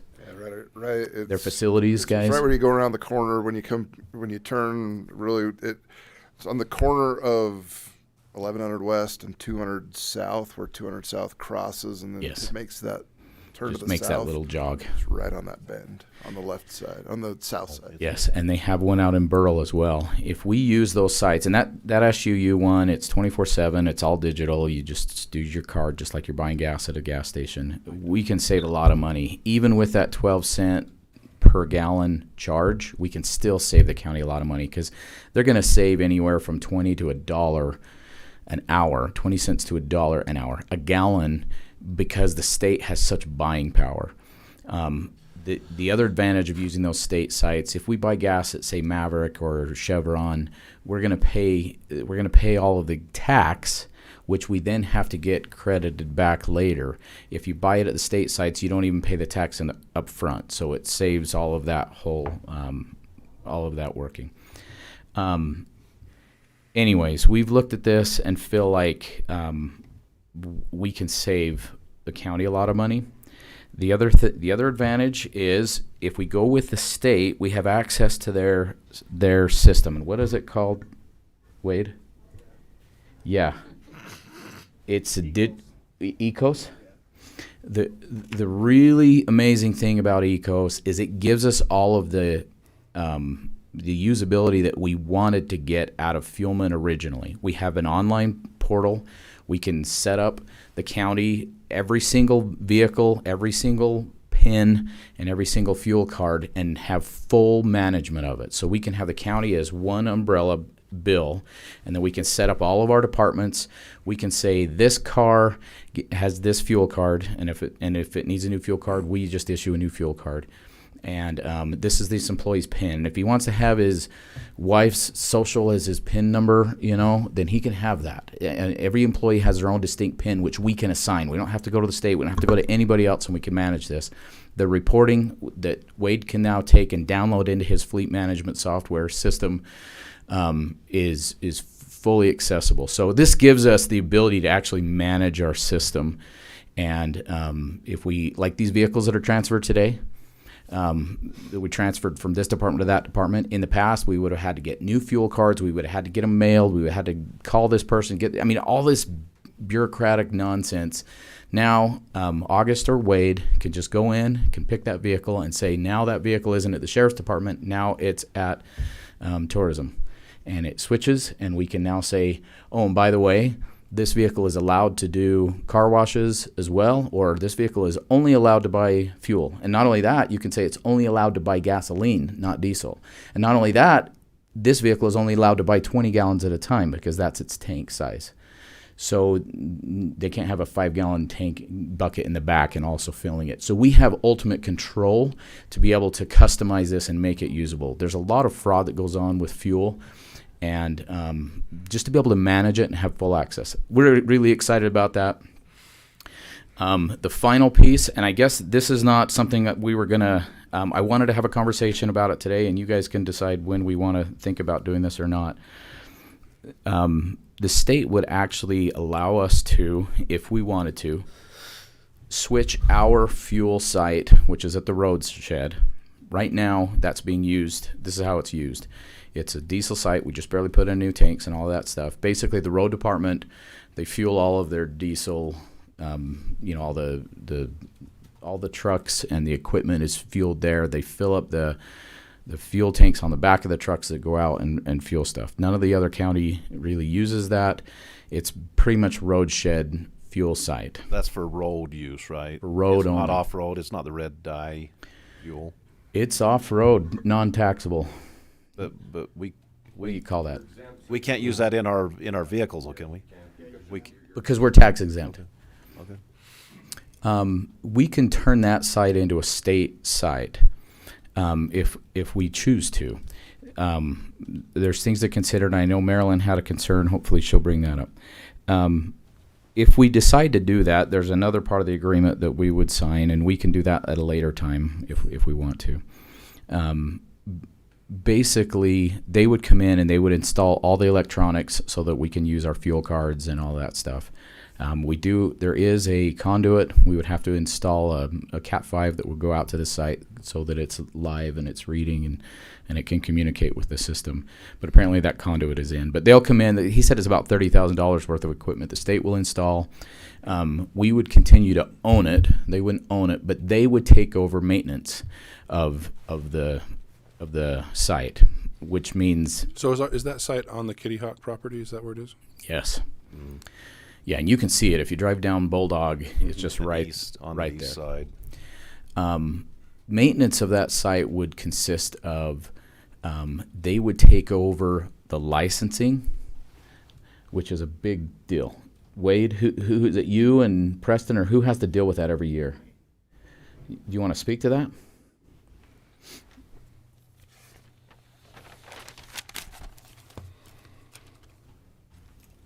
So with the state, they come in and do an inspection every year on the facilities. We used to have to do a weekly test and test that site for leaks. Since we've upgraded, it's a little simpler now because we've got a new tank in there, different design. So we're dealing with the state with inspections with leaks, any problems with the pumps. We deal with fuel tech, any site maintenance, stuff like that, and they would take that. The state would take that over. We would own the equipment. The site would be ours, but they would just manage it. Any kind of maintenance, any dealings with the state, with our PST funding and stuff like that, which is for spills and leaks. So. Are you doing that too, Bruce? I'm above ground, so I don't have to do that. So you actually do now. I just come out January 1st. So you're aware. I don't do it. Yeah. So. Wade, Yeah. my concern with that is that we close the yard. We have people in and out from other agencies, right? Because they can use that same filling station. How will that work? So yeah, anybody that has that state fuel card can come in there and use it. Right now, So how do we shut the yard and then they wouldn't be able to use it, or how does that work? So right now, the fuel station on Airport Road at the state yard, it's a business hour only. So they close their gate at night and you can't get in there.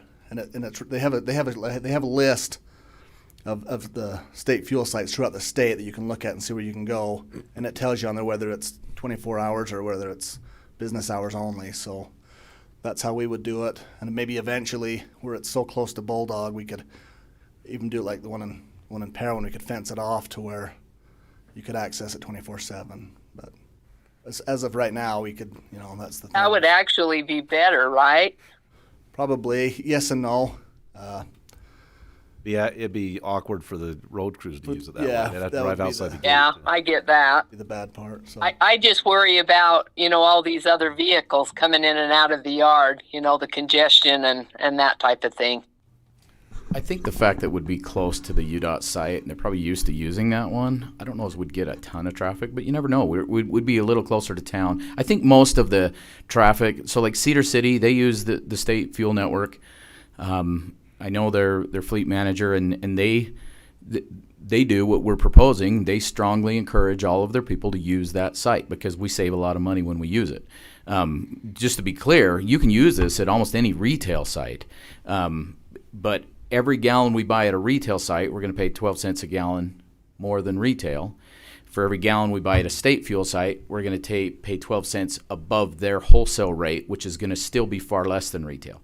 So if 95% of our purchases are at these state sites, we're going to save the county a lot of money. If we only do 50%, it may be a break even. We may still save money. So we would need to get the department heads support, encouraging their staff, fill up at the state site. It's not really that hard. If you need to go get your Coke and your drinks for your trip or something like that, you may have to hit the state site and hit the, Maverick on the way out of town or whatever. But these new Camrys we get about 50 miles a gallon, so you should only ever have to fill it once on a trip anyway. So it shouldn't be that bad to hit the state fuel site. Well, and I would suggest that if you're gonna go that route and try to have a site on our property, I think we could probably design it in a way that would benefit all parties. Can't we access fuel sites in northern Utah as well, if you're going north? Yeah. They have a map. They have sites throughout the state. So that would be good to have some training and be able to flow that to the end of the rows. So the other conversation is we wouldn't use the county site for hardly anything because hardly any of us are driving diesels except for the road department and Bruce's crew, right? We would want to look, if we go down this road, at maybe in the future actually putting in an above ground, just to save money, an above ground gas tank, and the state would then hook that up as well. Then any of us could use the county site right there on Kitty Hawk. As it is, you can go to the SUU site 24/7.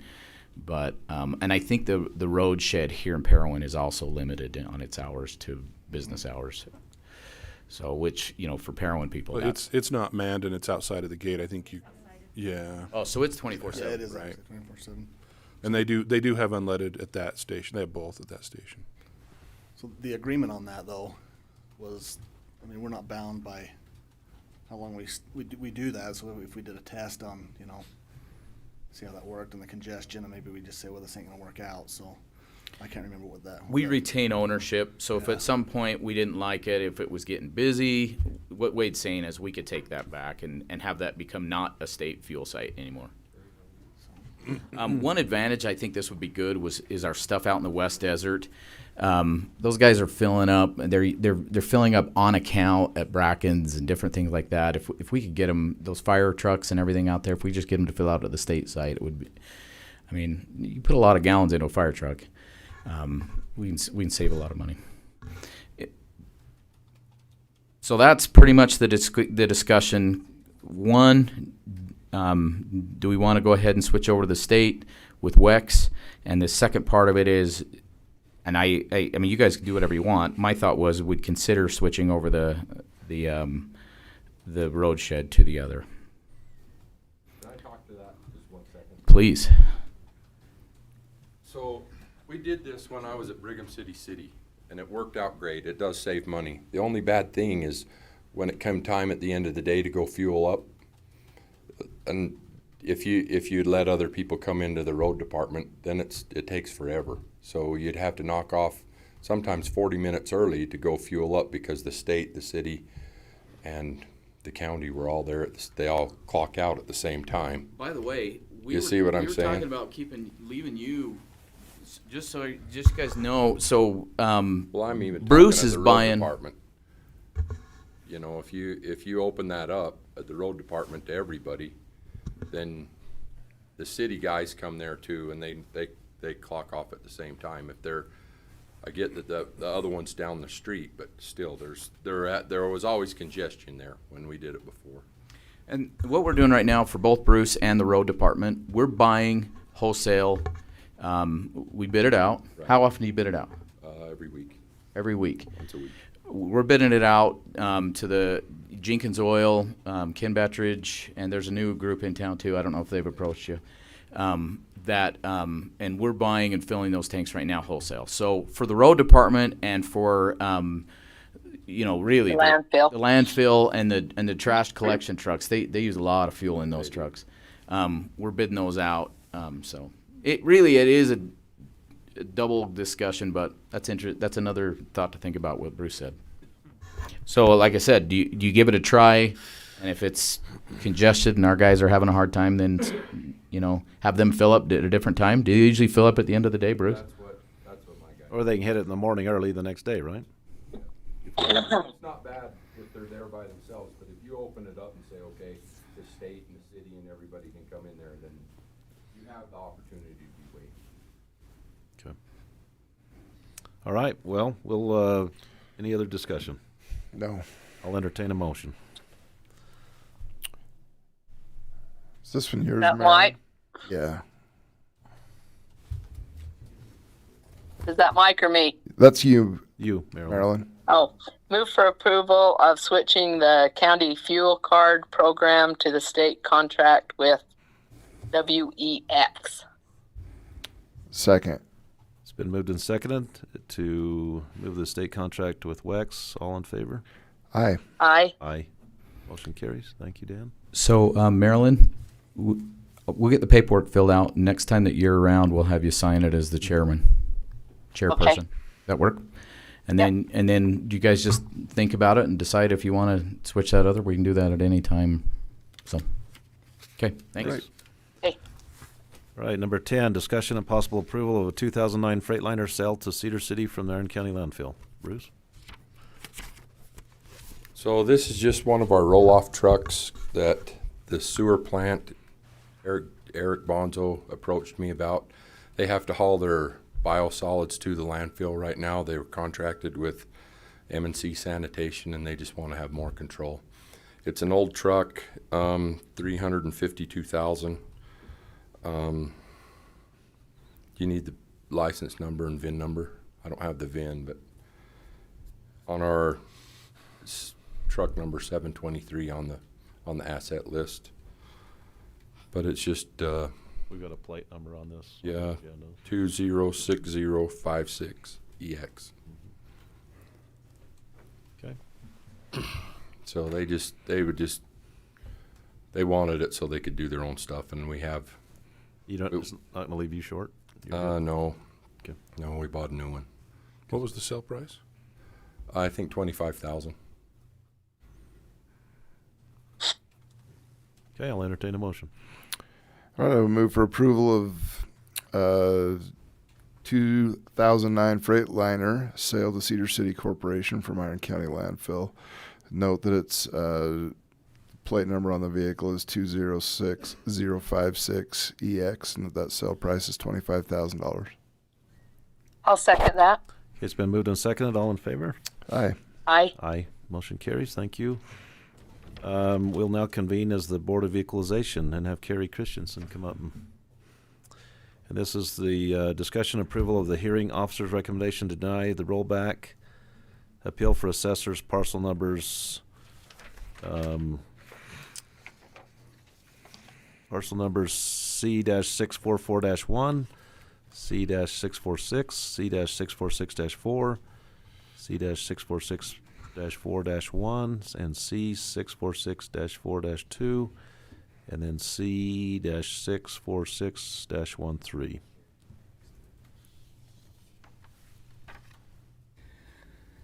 Okay, so this is for a rollback initiated by the Assessor's Office. The NBGS became non-compliant in December of 2020. The Assessor's Office sent multiple notifications to the owners for new applications for rollback without compliance or resolution from the owners. When we rolled it back, they filed an appeal. We held a hearing with our independent hearing officer. He denied the request to maintain it in rollback. I believe I sent you copies of his written reply. The appellant failed to meet the certain requirements established by the state statute. So this is just for approval of his recommendation to deny their appeal. Do you have any questions for me? No. I'll entertain a motion. Yes, entertain a motion. Did we convene as Board of Equalization? Yes. Yeah, we did. Yep.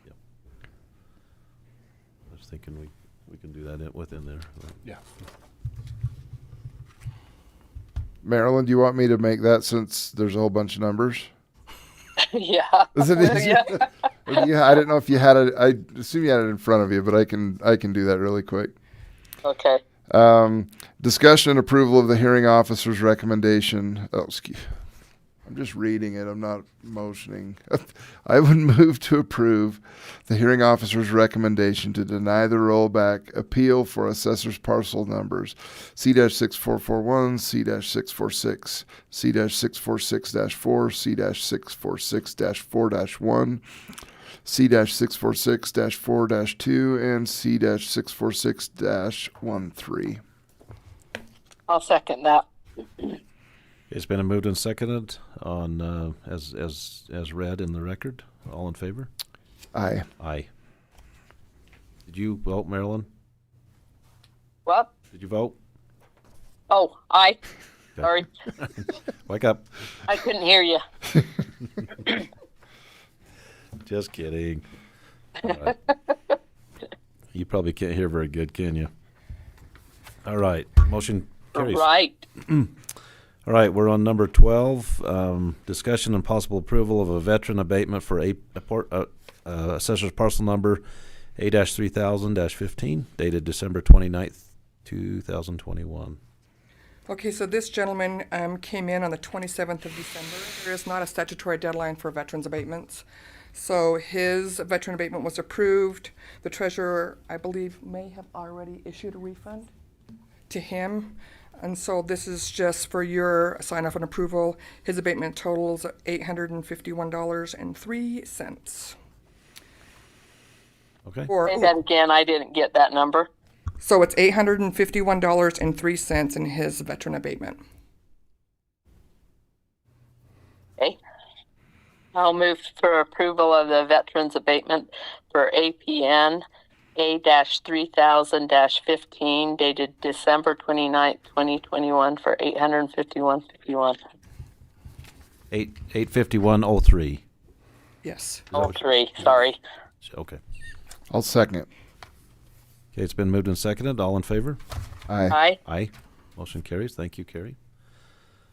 We'll go ahead and reconvene as the Iron County Commission and go to agenda item number 13.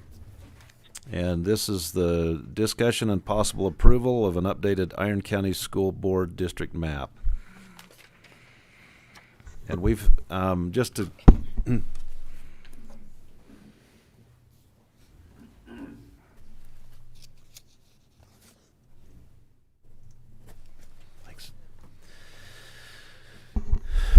just to maybe talk about this a little bit, we've been working on this, received a lot of input from different people. We've had some meetings. We appreciate John and Kendall and others that have given input. We've received some via email and some in person. And it's quite a process to go through this. Our county clerk, John Whitaker, reformatted, realigned our precincts recently. And I believe we added 5, right, John? 5, didn't we add 5 precincts? We used to have 29, and then we've upped that and to 34. Is that correct? Yeah. 34 precincts in Iron County, and in this process here, that enabled him to go ahead and start the redistricting for the school district. What is it, Dave? Was it after they got over 10,000 that we added 2 more seats, correct? 50,000 residents, then we're required to go from a 5-member board to a 7-member board. Okay. And then the student number of 10,000. So we're in that process of doing this. It seems like as I've been involved and talked to others, there's three things that are criteria for this process, and that's that the numbers are as equal as possible between the districts. The other is I think the wording is contiguous and compact. And the other is I don't know if this is exact wording, but maybe more communities of interest, combined communities of interest. And it seems like as we've gone through this, I know that it's ideal,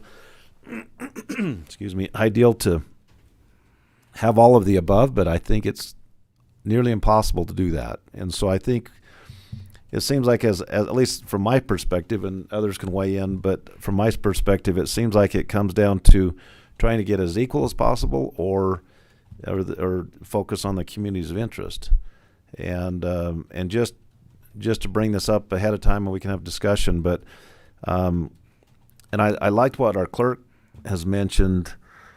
As they've done the numbers, it seems like the Parowan, Paraguna, Bryan Head areas are quite a bit smaller than the others. But as you try to incorporate parts of Enoch or parts of Fiddler's Canyon, the risk of this communities of interest portion is that if let's just say say you included a couple of precincts in the Fiddler's Canyon area or East Enoch, and somebody won an election in that area, Parowan, Paraguna, Bryan Head would have no representation per se, and vice versa. If it kind of, and obviously we want representation in all parts of the county, and obviously if somebody's serving in the Parowan area and you include one or two precincts in the Cedar Valley, those people, I don't know whether they feel they have a real good say. So those are some factors that we've considered, and we know, anyway, that's, John, why don't you? It's a great introduction. So we have a lot of ground to cover, and I just want to try and get the best information in front of the commissioners. We're actually going to have just a little bit of a discussion about some case law that Sam found Friday afternoon, and share some of the comments and concerns that have been shared with me and with us. As Paul explained, originally, this map that's up on the screen, I'm going to actually switch it for those viewing on YouTube.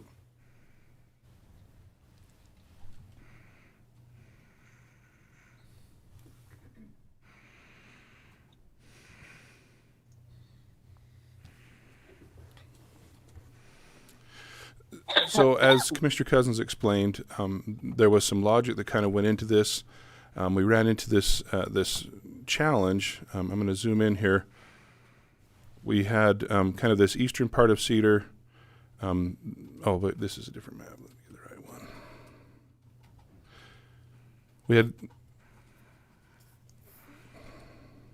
this eastern part of Cedar is shown here, kind of the downtown area.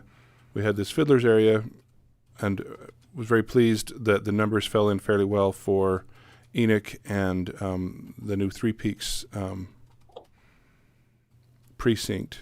We ended up in this light brown here with Cedar City and then part south. So you can see this goes into town where my cursor is, and then includes Canaraville. And then we had Cedar 16, Cedar 25, and parts west, and it kind of just goes all the way to the Nevada border there. The real challenge starts to be this I'm going to, in kindness, say mustard yellow. But it includes Parowan, Paraguna, Bryan Head. It includes Summit. It actually includes the Mid-Valley precinct. And what you can see there is the number for that is quite small. If we come over to this, these are just my chicken scratch notes. There were 57,282 persons in Iron County as of the last census. So you divide that by 7 and you get a target of 8183. Okay. So this was our first iteration. It's actually changed a little bit, but we had this parts east and north, and I named them for my own sanity. They won't have names when we're done. And that was only 5,800 residents by census. The East Cedar, which is a little bit different now, we changed the configuration.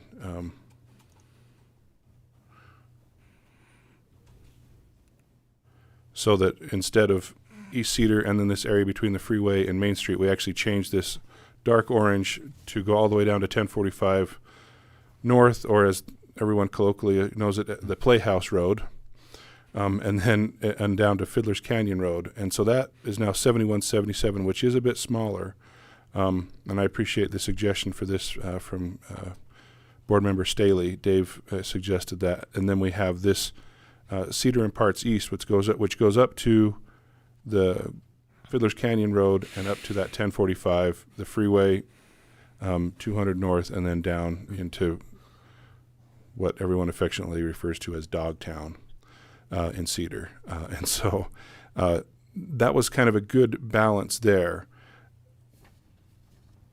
Rightly, though, so that was kind of what we ended up with as kind of our best suggestion so far. But as noted, there were some folks that had some concern, and I don't have it with me. The code says that the county legislative bodies and shall establish school board boundaries that are substantially equal in population and are as compact and contiguous as practicable. And so that I felt like that gave us some wiggle room, and as Commissioner Cousins explained, probably provided the best representation. My objective was the best representation for students and parents, and then also for someone on the board trying to represent a particular district.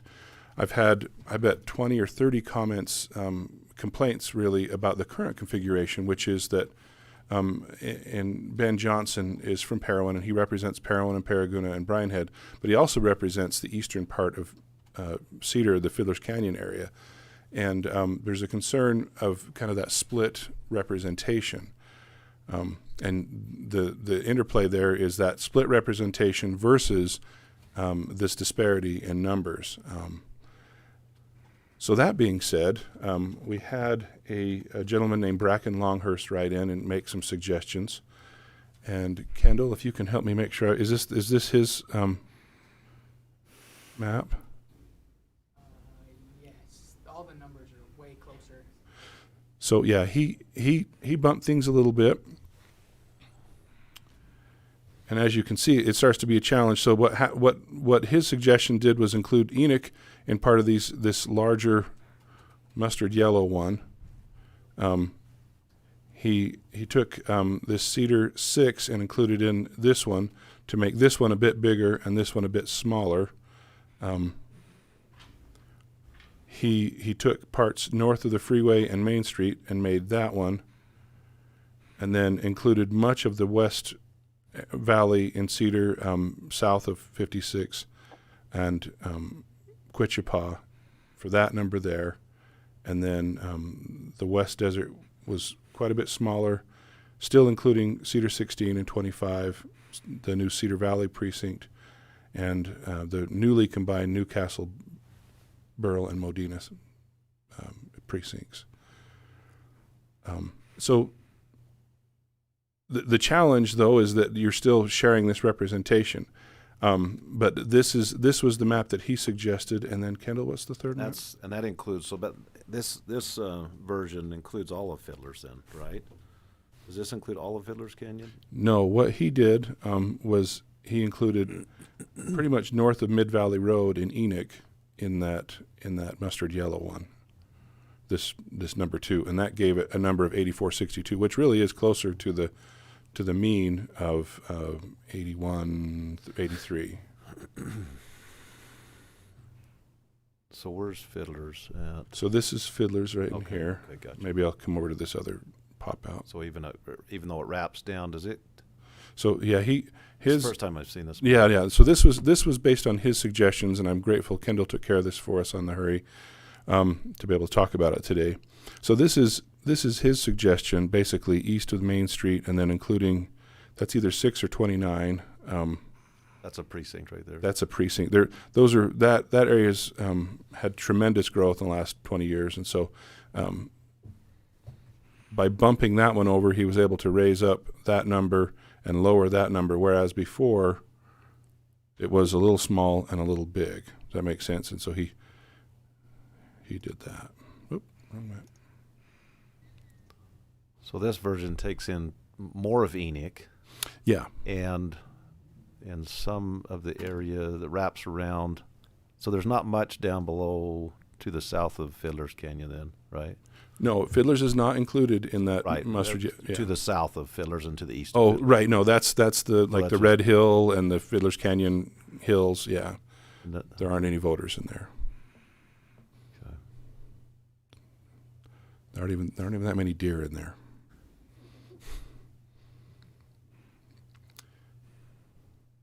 The numbers are definitely closer. They are, and we had talked about maybe doing more of a wagon wheel approach and starting at the center in Maine and Cedar City and just start chopping up the county that way.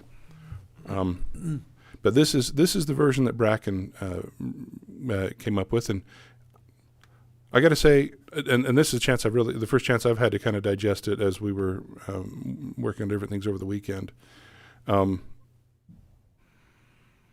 That split of Mid-Valley Road from that community of interest point of view doesn't bother me as much. But what we have then,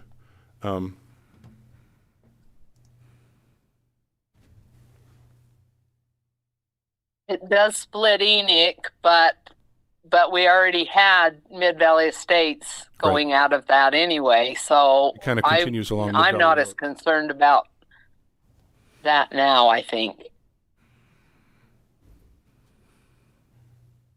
He had sent me an email, which I'm not. There it is.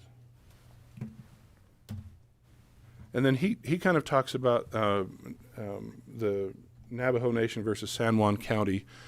This is some case law that Sam had found, and maybe you could speak to that. Sure. So when John was working under the statute to create these maps, he, I believe correctly so, considered 3 criteria: population, contiguity, and then compactness. He was a little concerned about the second school district's area being geographically just very large. And so we were trying to eat away at that and include closer numbers, but also consider communities of interest. What this case law out of the 10th Circuit from 2019, so fairly recent, what that did is essentially put the counties on notice as they do this, that population is weighed more heavily than the other 2 factors. And that's because of constitutional considerations of the 14th Amendment, equal protection. And so the courts are more concerned with those constitutional protections than they are with what the state code criteria are. And so even though it says 3, really it's population, and then if you can consider compactness and contiguity, then do that as well. But the court considered arguments from San Juan County that are somewhat similar to what perhaps we might argue if we were to be challenged, namely communities of interest in geography being an issue. And the court said those on their own are just not enough to support the population variation that we see in your school districts in San Juan County. And so we can make distinction between Iron County and San Juan County. We might be able to make other justifications, but we'll have to rely on other arguments than just communities of interest or geography alone. And so that's a concern we have to consider when we're finalizing a map. But I certainly, that like I said, there's nothing, we don't need to be too concrete in reading this case, but at the same time, we have to take that into consideration because we now have precedent that's fairly recent, and it would save us a lot of headache and potential legal liability going forward if we were to make sure we carefully consider that. But ultimately, the commissioner's decision. Well, and due to the time frame, where filing date's March 7th through the 11th, I mean, that would be a mess, wouldn't it? To have an election. That's my heartburn. I hate to put this off because of that very reason. You know, they need to be able to get people in place to run, and it takes a little bit to do that. Are there Dave, would you have any comments on this? I think Ken will appreciate you doing this last minute. So this is the first, we're seeing this for the first time as you are too, and maybe you have some comments. So I'm Dave Staley. I'm speaking as an individual board member, not for the board, just for record and as a citizen. This is the first I've seen this one also. I kind of liked this one. I had seen the prior couple of iterations, and as John mentioned, I'd made a suggestion on the Fiddlers area extending all the way down to the south side of the east part of Cedar. But I think one of the things that concerned me when I looked at the first map was that there was a small part of the Cedar Valley up in the Fiddlers area that was part of Parowan originally, of the Parowan area. I think that my concerns with that were the same with what Commissioner Cousins mentioned earlier, that you might disenfranchise the voters in that area really from having any chance of winning an election against someone in the Parowan Valley, where they're much more familiar with the much larger portion of that district. So, or vice versa, as you said, someone gets elected in Cedar and they don't feel like they have representation. The one with the Enoch, this last one, if you zoom out just that little bit more, I don't know that it gives us any more population toward the Parowan area, but I think that the community of interest is probably much more similar, honestly. Well, and before, my first version actually went to Mid-Valley Road, as Commissioner Wood stated, Right. whereas this just kind of goes along Mid-Valley Road Right. and kind of slices it that way. Yeah, so I think that the people in Enoch are probably a little more, it's probably much more a community of interest. They're more familiar with Summit, with perhaps other areas of the valley in Parowan that would give kind of an equal opportunity for people to run on just more than just a name from a place, if you understand there.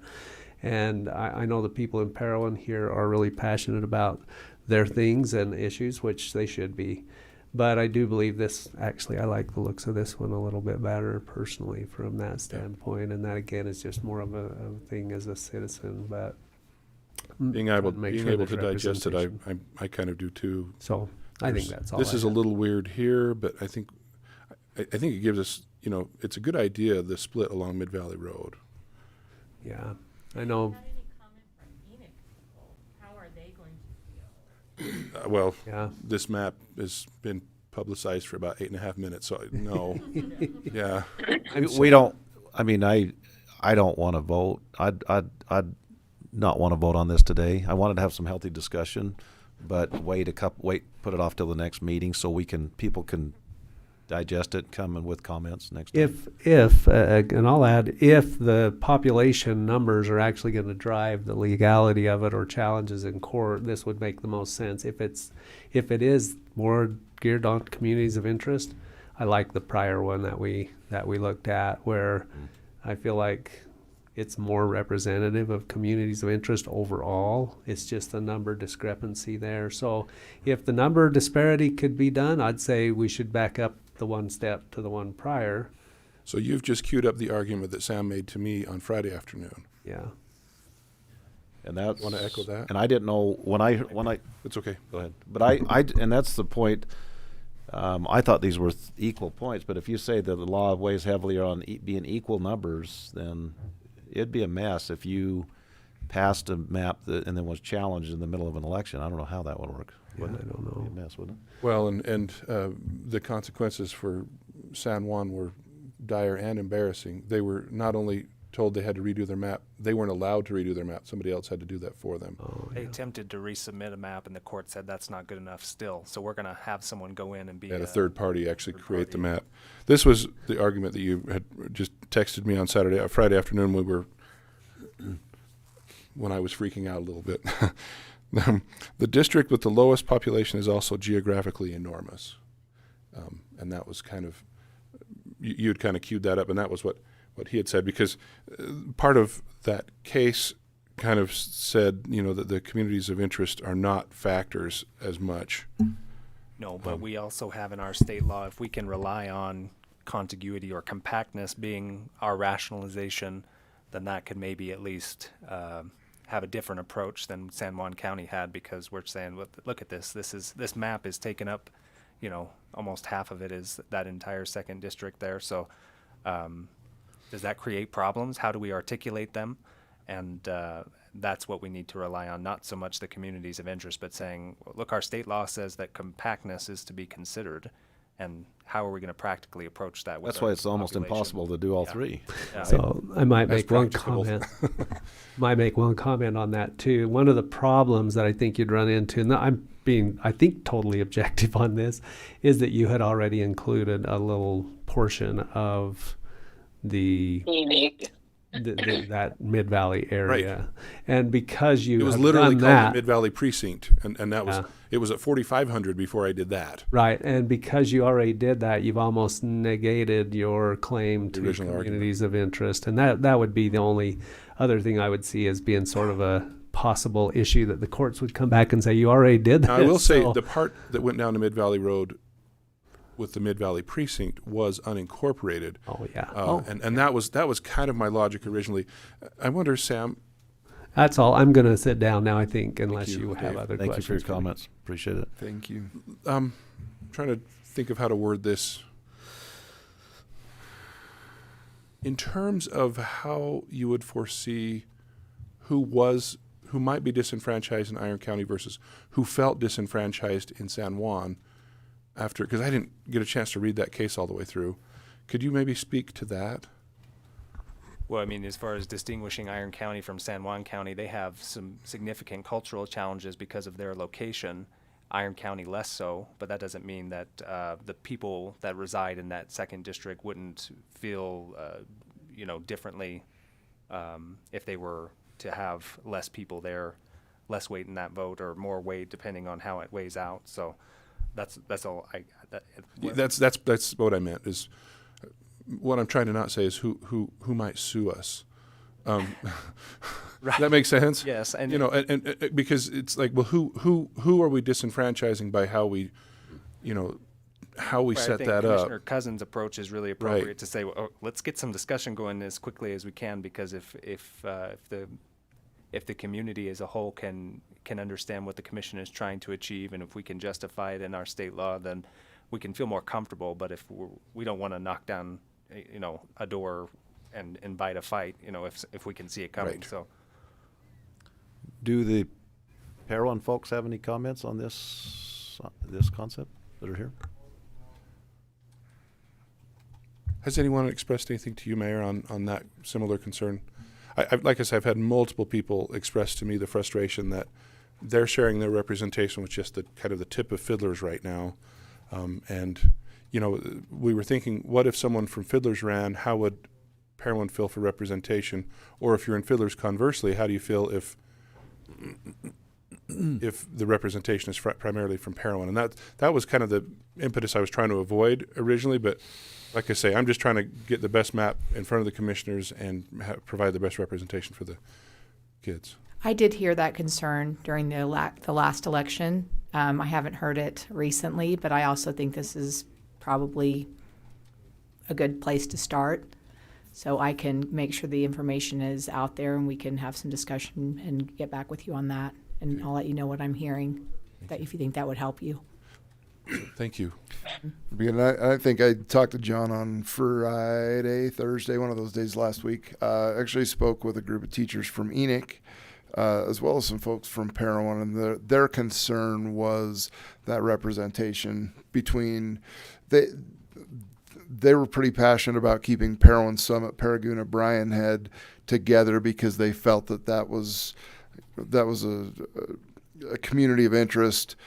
Not necessarily having that representation in Fiddlers be combined into that. And they were fairly passionate about that. I passed that on to John when we had that meeting last week. So based on that discussion you had with that group, how would they feel about this map? I think that they would, I believe that this would kind of quell their concerns. Kind of rely on Mid-Valley Road a little more. And maybe we can look at some of this other, I still feel like it's a little bit weird to have it jump across Main Street and Cedar right there, even though that does balance those numbers. But I get where Bracken was coming from with that. I've had the benefit of working with an amazing GIS guy and being able to see the maps real time, where Bracken was just using an Excel spreadsheet, which frankly he's done a remarkable job. So. 804. I was just writing down these numbers. Oh yeah, and I can forward these maps to you. And one is 74, 72. And yeah, those don't line up as well as they What do. was number 2? How many in 2? 2, 4, 5, and 7. 8462. Okay, and then 4 and 5? 5 was 82. 92. And I was also going to ask if going to the minutes and maps from this meeting would be the best place to look at and send people, or would there be something that we could look at that was a little more precise after this meeting? Yeah, we can push it online so we can. We've actually had, like, for the precinct rebalancing that we did, we actually pushed that out, and we could have several versions out there. I almost wonder too if maybe Kendall and I could go back to the drawing board with kind of that Mid-Valley notion and retool. I would suggest there's probably 3 courses of action for the commissioners potentially. One would be to just hold off till the next meeting. 2 would be to try and vote on something here, or even give direction to make a change here without necessarily have it being part of a map. Or 3, maybe we hold a town hall or a special meeting in the meantime once we feel like we've got a little more balanced set of maps. And if I can just say for the record that just strictly from the legal standpoint of things, I understand that the community as a whole would be concerned with the communities of interest, but it may have to be pushed back onto those elected board members to understand their role in representing a more diverse set of communities, because as I understand the legal precedent, the population just can't be understated. It has to be more of a driving factor here, and so the commission shouldn't feel like they are. I guess the commission is bound by that precedent, and so you wander into some unsafe waters, perhaps, if you choose to weigh those other factors more heavily. And I would just encourage the commission to weigh population a little more carefully, and maybe we can have a different discussion about creative solutions for how we get better representation for children and communities that have to share those unusual boundaries. But I just want to make sure that was clear from our What about perspective. factoring areas of growth? I mean, like, for instance, number 1, it's still smaller, so it could still absorb quite a bit of growth, couldn't it? Yeah. Could you? What was number 7? What was the count on that one? I couldn't see it. Thank you, Mayor. 74, 72. Oh, sorry, that was 1, not 7. Oh, I'm sorry. That was my bad. Let's see, 4, 6, 7, 8624. It looks like. Okay. And to your point, Commissioner, the statute does say that at least every 10 years we can consider redistricting. And so let's say that we do project one area to have some significant growth. Maybe we take another look at that in the next 4 to 5 years instead of waiting 10 years, and then we can make adjustments to protect our communities of interest more carefully. So we can do that whenever we need to. Yeah, the statute, as I understand it, just says that at least every 10 years. Yes, at least once every 10 years. So we're required to do So it. we could do it sooner. But if we need to do it sooner, I think Right, that's a or potential. react to an area. So, there might be a big development in Parowan at some point, So this is the actual phrase from the code. It says the county municipal legislative bodies shall divide the school districts so that the local school boards districts are substantially equal in population and are as contiguous and compact as practicable.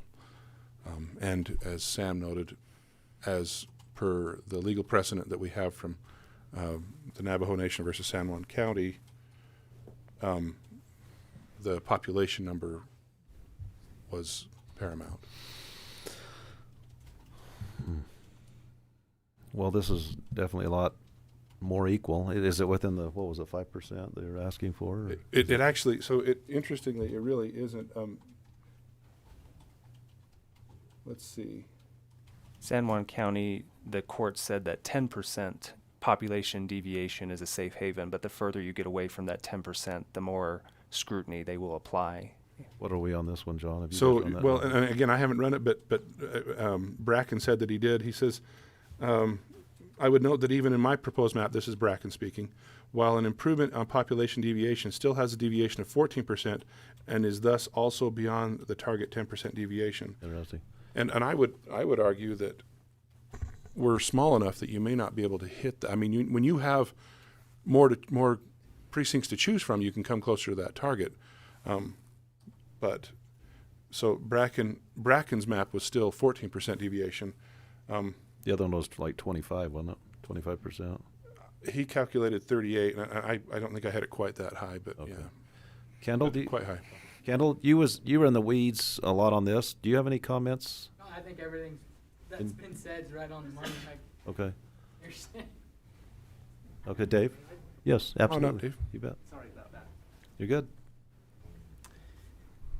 Looking at this as a person who became a candidate, it's not that I really wanted to do that bad, to be honest with you, but I don't know if you can bring that other map back.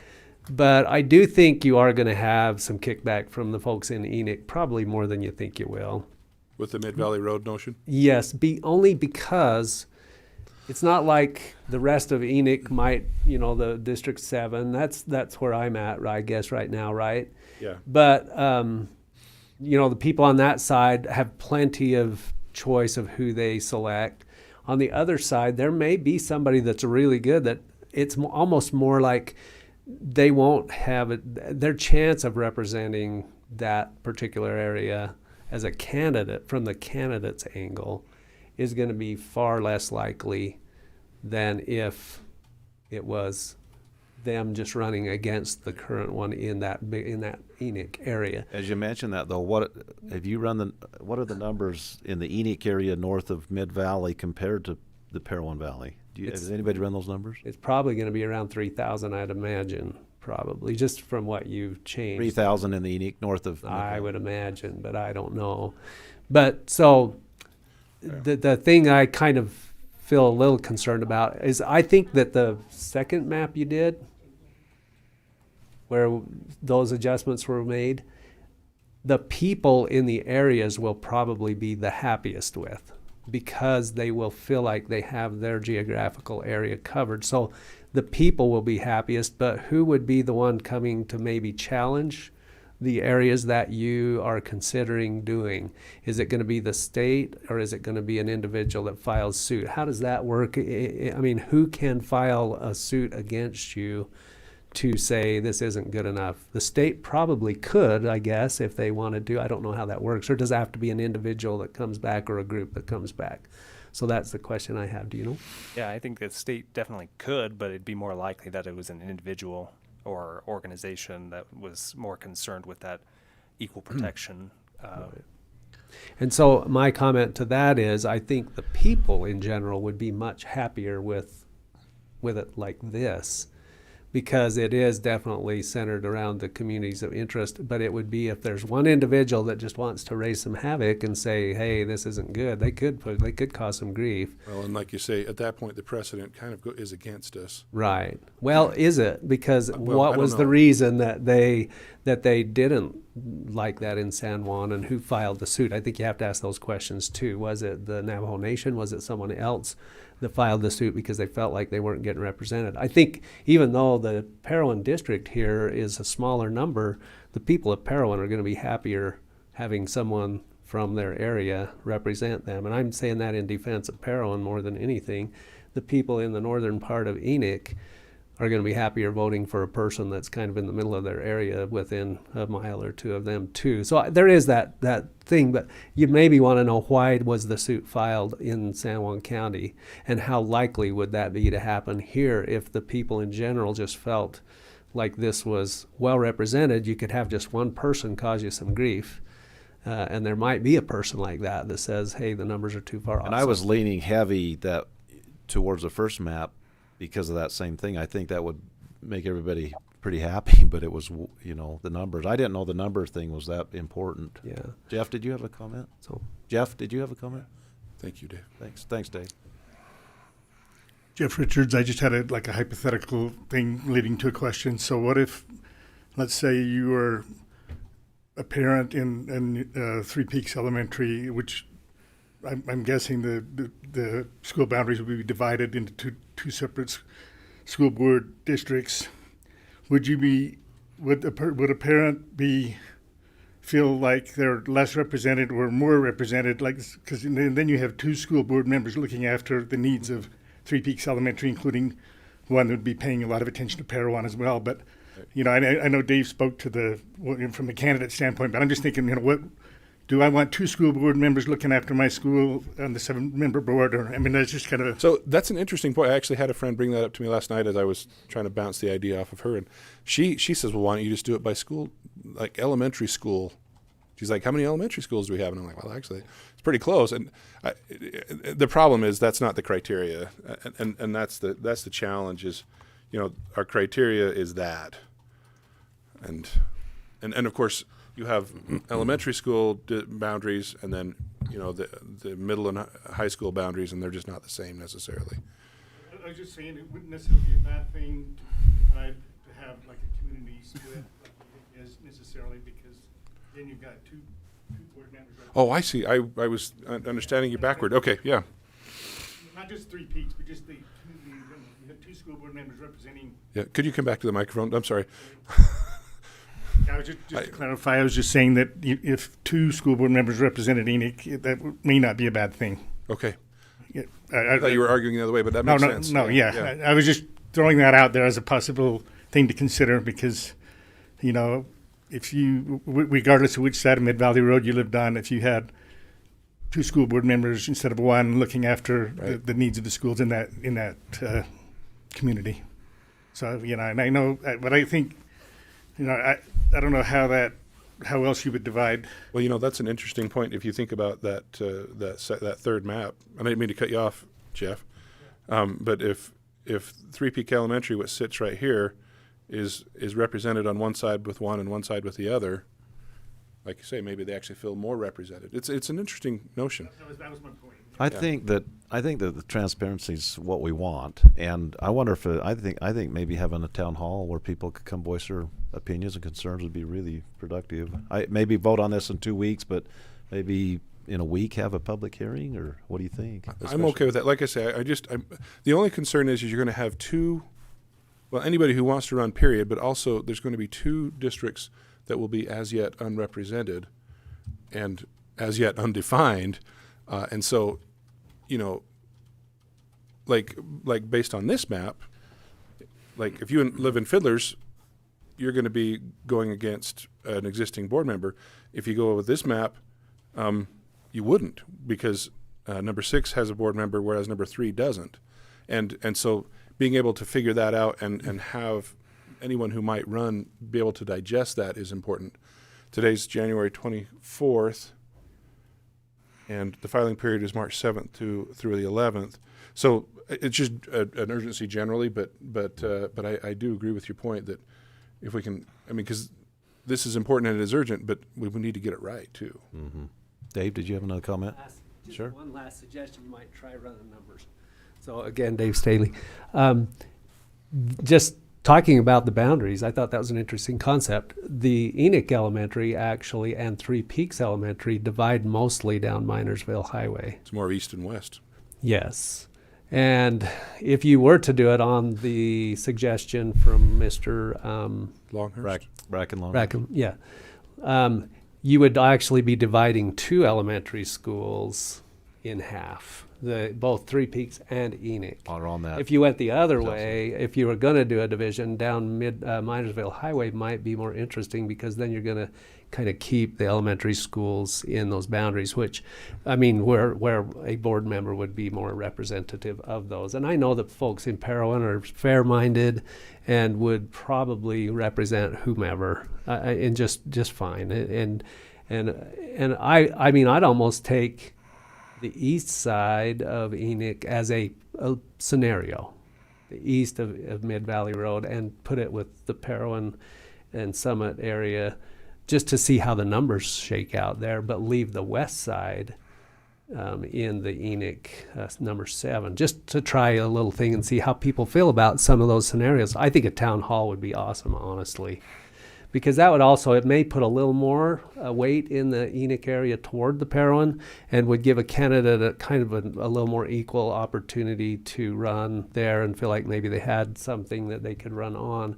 And I know that's tough, because Parowan folks are awesome. We love these folks over here. We have a lot of customers over here, and they are very passionate about their little valley. And And so that kind of brings the same problem up, but it's another iteration that might be considered. If that was going to be the case, I'd still be happier if we could let them work their own and we could work our own on this side personally. But if numbers just won't work, then you might look at that east-west split instead on the Enoch area.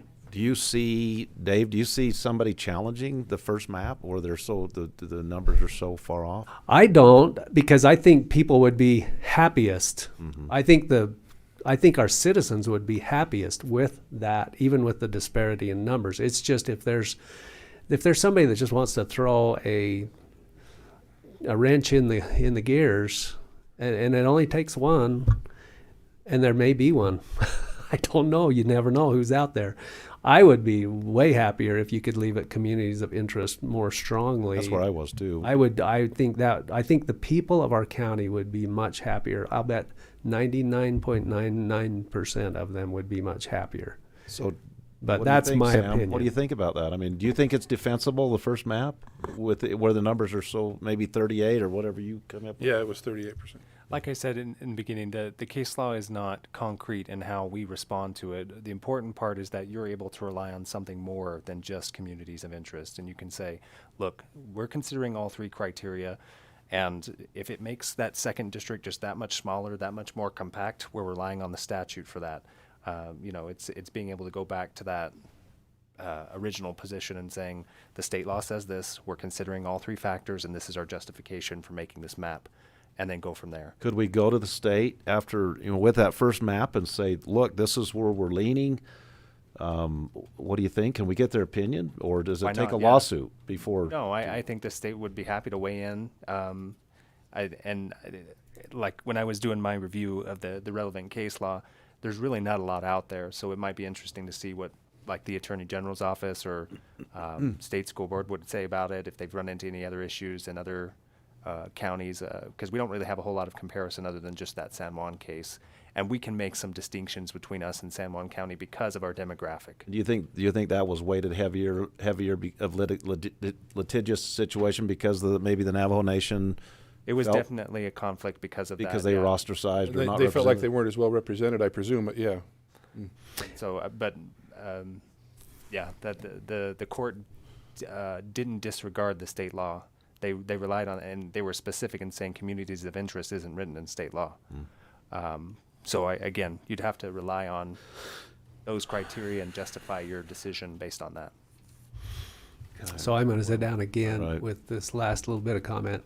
I guarantee you that almost every single citizen in Iron County would be happier if Parowan could have their representative, if Enoch could have theirs, if Fiddlers could have theirs. No, I'm the one that set that up, and I'm going to play devil's advocate. Yes. The question is, with 5,800 residents, do you feel would and that's already taken in some of Enoch, right? Yeah, that goes all the way to Mid-Valley. This is the one that's up here, and so that includes all of the Mid-Valley precinct, which actually goes clear out past Lund. But as a resident of if this one were to have passed, and by the way, it has nothing to do with Dave, but I loved the way his district worked out because it was essentially all of Enoch and this Three Peaks one, but it has 8,800 residents, which means as far as representation goes, and I think this is where someone might feel disenfranchised, as far as representation goes, you have a percentage less of representative authority as a voter than someone who lives in this other district that has less voters, which was Jeff Corey's original concern, Bracken's, Casey Anderson, and so I set it up. I'm just playing devil's advocate there because that's really what we're talking about, right? Is weighing that community value that we're kind of looking at versus just the raw numbers. So if it was a 3-member board, that'd be a big deal. A 5-member board, a little less of a big deal, but still kind of a big deal. A 7-member board is a dilution of that disparity because one vote is still one vote. And so I appreciate that argument. My mind says, I don't think anyone, there might be some who would say that Parowan carries a heavier vote with Because fewer of a smaller population because it's smaller population. I know from my perspective, I wouldn't be a bit concerned about that because I would say it's 1 out of 7. And it still takes a majority to make decisions, you know. But that how the law would look at that, or the other public members of the public, yeah, it could go either way. So thank you. Anyway. Any opinion from the Parowan contingent that's there? I mean, we'd love. I think this is really a healthy discussion, and because this has been a challenge to figure out, so I think the more input we have, the better. I agree, and I mean the timing's kind of off too because This would be great to be talking about this in November, but we were put behind the 8 ball. So we all do feel the impending growth, and I don't know how much that's going to affect Parowan's numbers, but it's going to affect a lot sooner than 10 years from now. And I think that has to be in our minds and in our conversations. I mean, there's a very large subdivision being proposed right now in Parowan that would affect these numbers. Yes. Pretty quick, so. Yeah, that notion of growth is a tricky one. It is. And it's hard because It's Parowan hard to might speak grow, to it. but there are Right. areas in Cedar that are growing. And one of the things that I did when we tried to lay out precincts was to try and lay them out in a way that reflected growth that is recently happening or continue. Like if you've got phase 3 of this 12-phase subdivision that's happening, you know, out on Lund Highway and 1600 North, not hypothetical, then you have to consider what that does to Cedar City 25 or Cedar City 16. Of course, some of that got blown out of the water when we got our redistricting stuff, but we tried to anticipate that when we built our precincts and then had to adjust for that.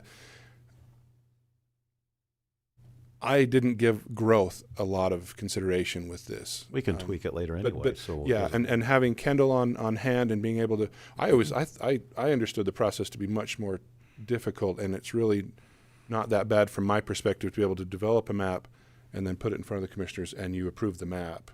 I thought I had to write legal descriptions and all this stuff, and it's really, it's doable. Mm-hmm. And are there formulas for that, for the growth factor, just from historical data, or looking forward? Are there any of those formulas probably available? really hard. So it really is. It's Okay. disparate and kind of it's not continuous enough to be able to extrapolate what that might be. It's your gut feeling. Yeah. Right, and it is hard to have a conversation about the it. development that was mentioned, if it goes, that's a huge thing. But if there's some impediment, the soils are bad or whatever, you know, that's like 100% or 0%. I mean, you know what I mean? And so that's Right. difficult to predict. Okay. But I think a lot of good things are coming out. There are definitely, this is just about the growth, there are definitely some areas you know are going to grow, right? The south end of I'm sorry, Cedar could City- you say your name? Say your name. Harry Jeffries. South end of Cedar City is going to grow. Nobody's going to build up behind Fiddler's Canyon. It's a mountain. So, I mean, you can tell kind of. Some are landlocked. Some are And landlocked. certainly Some that's aren't. been taken Right. into consideration. Okay. So you can kind of tell where the growth will come. That was my joke about not very many deer.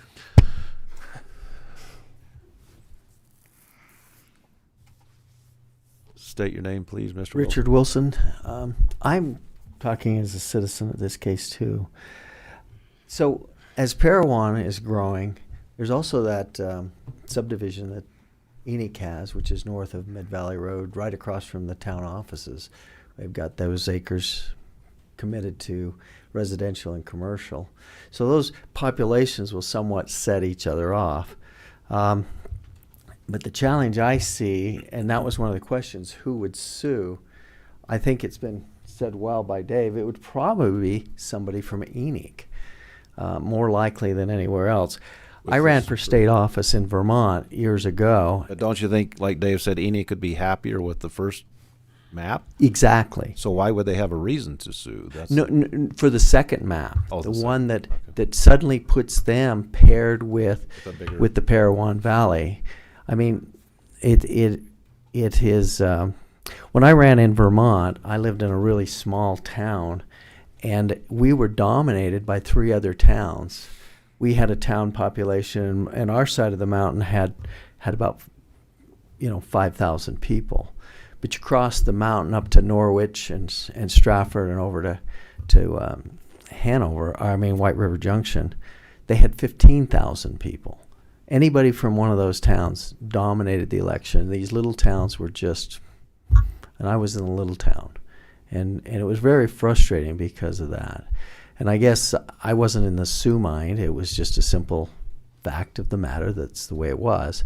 And so I think when you think about the people who would challenge it, it would be somebody moving in and saying, "Hey, I can't run on a fair ballot because my local area of interest is dominated by this bigger interest to the north." Not that they're bad people, good people, and that wasn't, but they were definitely in my experience made up of totally different people. Economically, Norwich, Vermont is, wow, you know. They're professors at Dartmouth University across the river, things like that. A whole different political mindset. Stratford was really horse community, and the blue collar worker was down in Royalton, Sharon, that area. And the complaint was often that we were just being represented by this other. So I really do like the idea that what you're worried about, Sam, is perfectly legitimate. But when you come to who's going to sue you, whether you look at it from and go back and say, but we had to do the numbers, they're going to say, yeah, you threw me a fish in with all the cats. I don't like that. I was one fish in a bunch of cats, and that was a tough call. And I don't know. I don't know what the answer is, but I think what you've said, Commissioner, is right. We should probably throw this out to the public for public comment. And I will state, my angst isn't just about this particular one. I've actually, because there just was no other way, this bit in the west is kind of that way too. If you're in Burrow, Modena, Hamilton, or Hamlin Valley, you're also in there with Cedar 16 and Cedar 25, which has a lot of population. So other than this one just isn't, I mean, it's larger by population. It still has that problem. I wasn't able to solve that completely. Right. Same with this part south.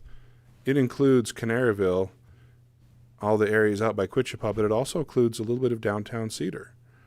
And so it's not perfect. I don't envy your job, Jonathan. No. Well, it's just the objective is how do you create the best representation and cause as few people as possible to feel disenfranchised. This isn't perfect.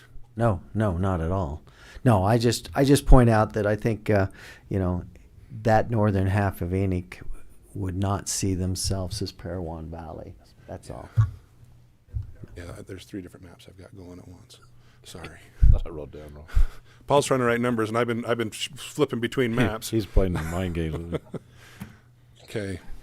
Well, what's the thought of a town hall? And I don't think it's ever a bad idea to have something like that to get input.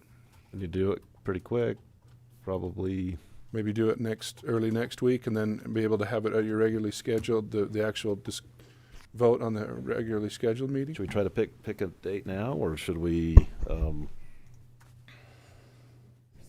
So today's the 24th. A week from today would be January 31st. Where can we have that big of a meeting? I mean, it could be huge. I don't know how many people would actually show up to a meeting like that. Do you think it'd be long? We could shoot for something like the tourism building in Cedar, or we could shoot for the like Festival Hall, and we could Festival Hall would be the best. Combining rooms, we could do that last room and then just keep opening curtains if we had to. Yeah. Yes. Well, and what we've done in the past is make it available so that you can call in too, and so maybe that room 7 in the festival hall. Yeah. Maybe get Jason Clark, just call him and reserve that. He'll set it up for us. And maybe what day are you thinking? How about So the 31st is Monday. The 1st is Tuesday. What was that big meeting on the 3rd that was happening? There's one on the 8th. The jail. The 3rd. Correctional facility, excuse me. There's a county planning commission that night on the 3rd. Seemed like somebody was talking about a meeting on, anyway, do you want to shoot for the 2nd?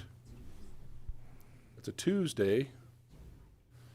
I mean, I've got it open. I don't know what you guys. Tuesdays. And Kendall and I could maybe come up with 6 o'clock or more options or better on. I don't know. What's that? How's that look for you, Marilyn? Tuesday at 6. I mean, obviously. It's Good. Good. Tuesday. Let's do that. So town hall. Tuesday at 6. What do you think, Dave? Do you think that'd work? February 1st. February 1st, yeah. Yes. No, February 2nd. February 2nd. Oh, sorry, 2nd. No, that's Wednesday, the 2nd. So we're talking or Tuesday the 1st. I'm off a day. Sorry. I was too.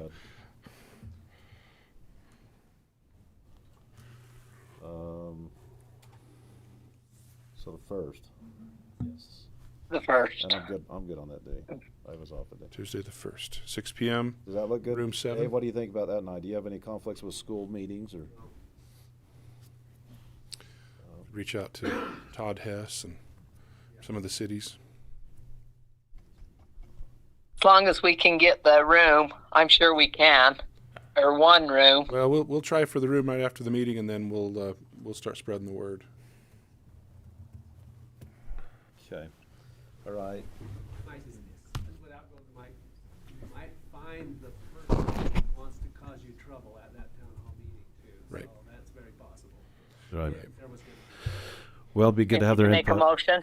So, just real quick, I just want to state for the record, I favor map 1 because of some of the reasons we've discussed, even though it's a lot of difference in numbers, but I do appreciate Mr. Longhurst and his efforts. I like this map, and if we find that there's some pushback. That one's Bracken's. Bracken Longhurst? Sorry, I switched to his map as you were talking. Okay. But I want to, for the record, that's what's nice about the public giving their input because it's great, and we appreciate him doing that. So Yeah, absolutely. So should we just go ahead, Marilyn? Yes. I'll make a motion to table the maps for tonight with a town hall meeting, February 1st, Tuesday at Festival Hall at 6 o'clock. Second. Okay, it's been moved and seconded. All in favor? Aye. Aye. Aye. Motion carries. And thank you all for the discussion. It's been very helpful for me. Lots of good feedback. And everybody. So. Yes, thank you very much. That's been great. And I hope those that have an interest in this listen to this stream and listen to the banter and the discussion. I think it's good. All right, we'll move to where are we at? We'll talk about county boards. Oh. And we do have some things we need to bring up. That.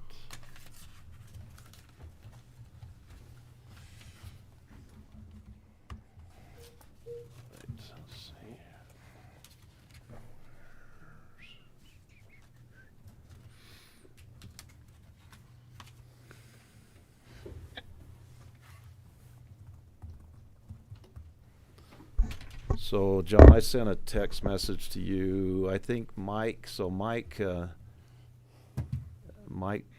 Commissioner Blake took the, so I have the assessors. Assessor should be on mine, and the attorney should be on his. Is that correct? Yes. Mike? And CJC should be on Mike's.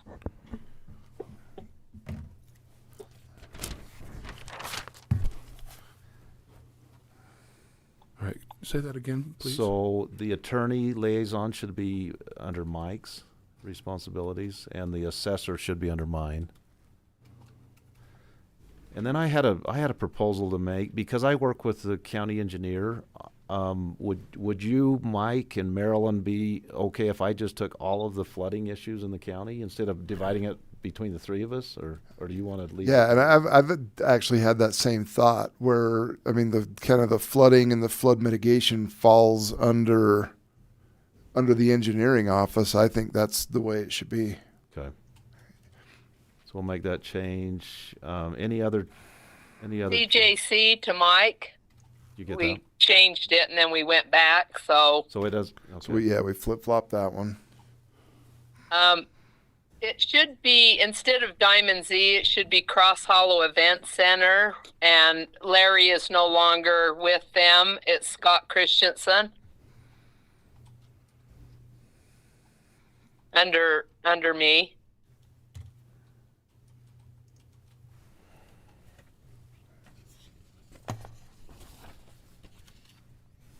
Okay.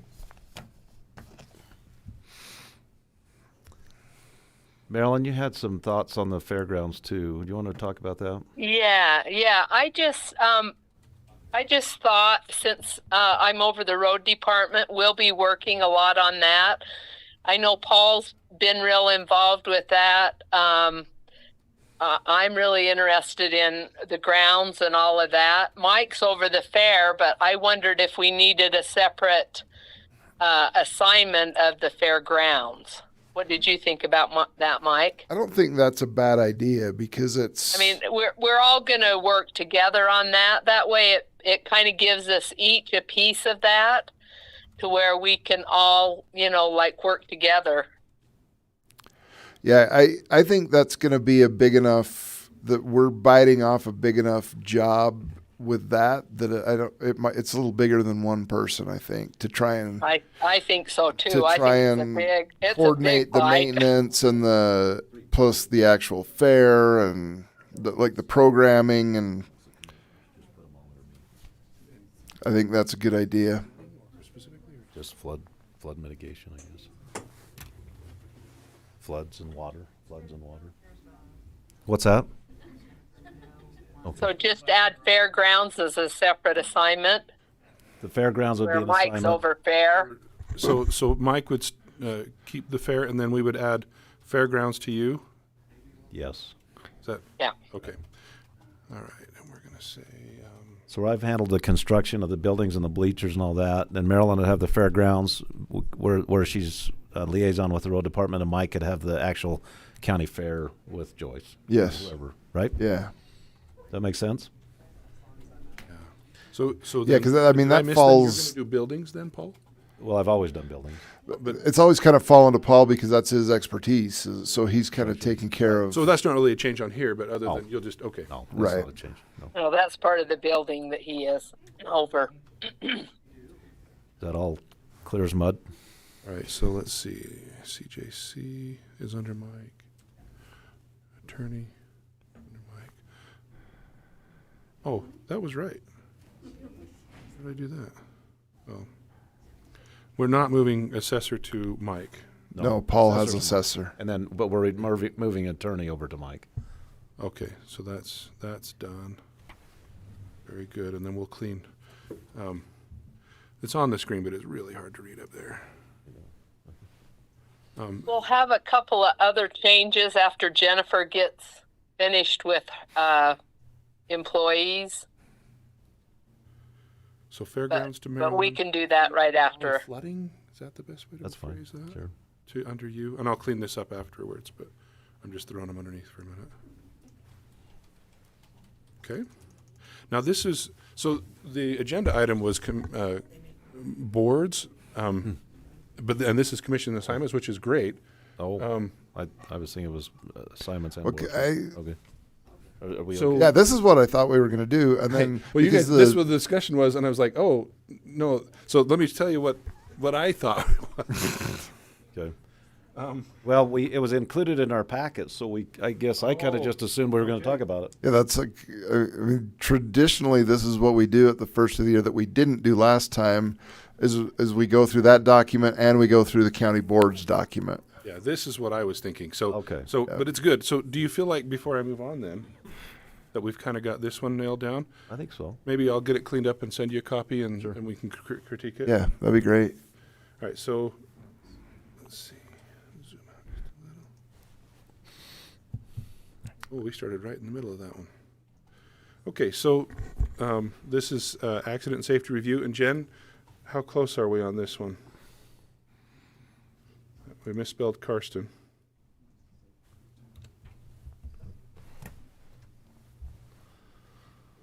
Bruce, Lori. Okay, very good. All right. Oh, that will change, but not yet. So we'll make a change probably to Preston after today. Okay. Yeah. The Ag Protection Board, we don't make the appointments. This is just for our information. Whenever we have to do, there's a couple of E&I things that we do that we just have to be aware of this board. The Bookmobile Library Board. That's me. Does that seem correct? I don't. I mean, I don't have them all memorized, but I'll check that out. Okay. I'll check Okay, and we can certainly send this around again. I'll get a new version of it. This is the 2021 version. We'll make it 22. So on that one, that was since Paul took over the assessor's office, that should probably switch to Paul. On the Boundary Commission? Yeah. Okay. Career Service, in 2015, that was switched to Administrative Law Judge. We could probably just take that off, actually. Council on Aging, how does that one look? That one looks, Earl. as far as I know, Okay. Oh yeah, and my thanks to Jeannie. She actually updated these recently. So Robert Rasmussen.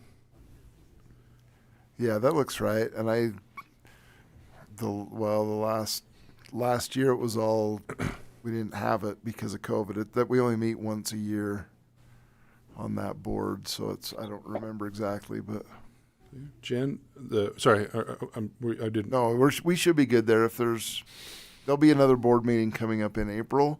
If there's problems, then we can update it then. Yeah, and always feel free to, that's, so part of what you can do under the non-delegated is, if you need to make a change, and that way it becomes part of the minutes, and it's, but we also want to just make sure it's right too. So Health Insurance Committee. Angelica's not with us anymore. Do we know who the representative for, should we leave that blank, Jen? Yeah, I'm trying to think I think it was Stephanie.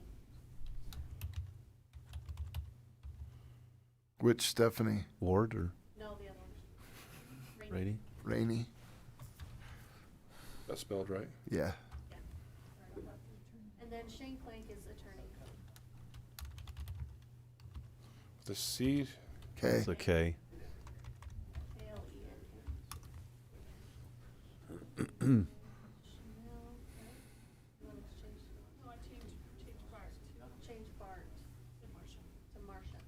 CIA? Yeah. And then landfill we changed to, who did we change that to? Do you know? What?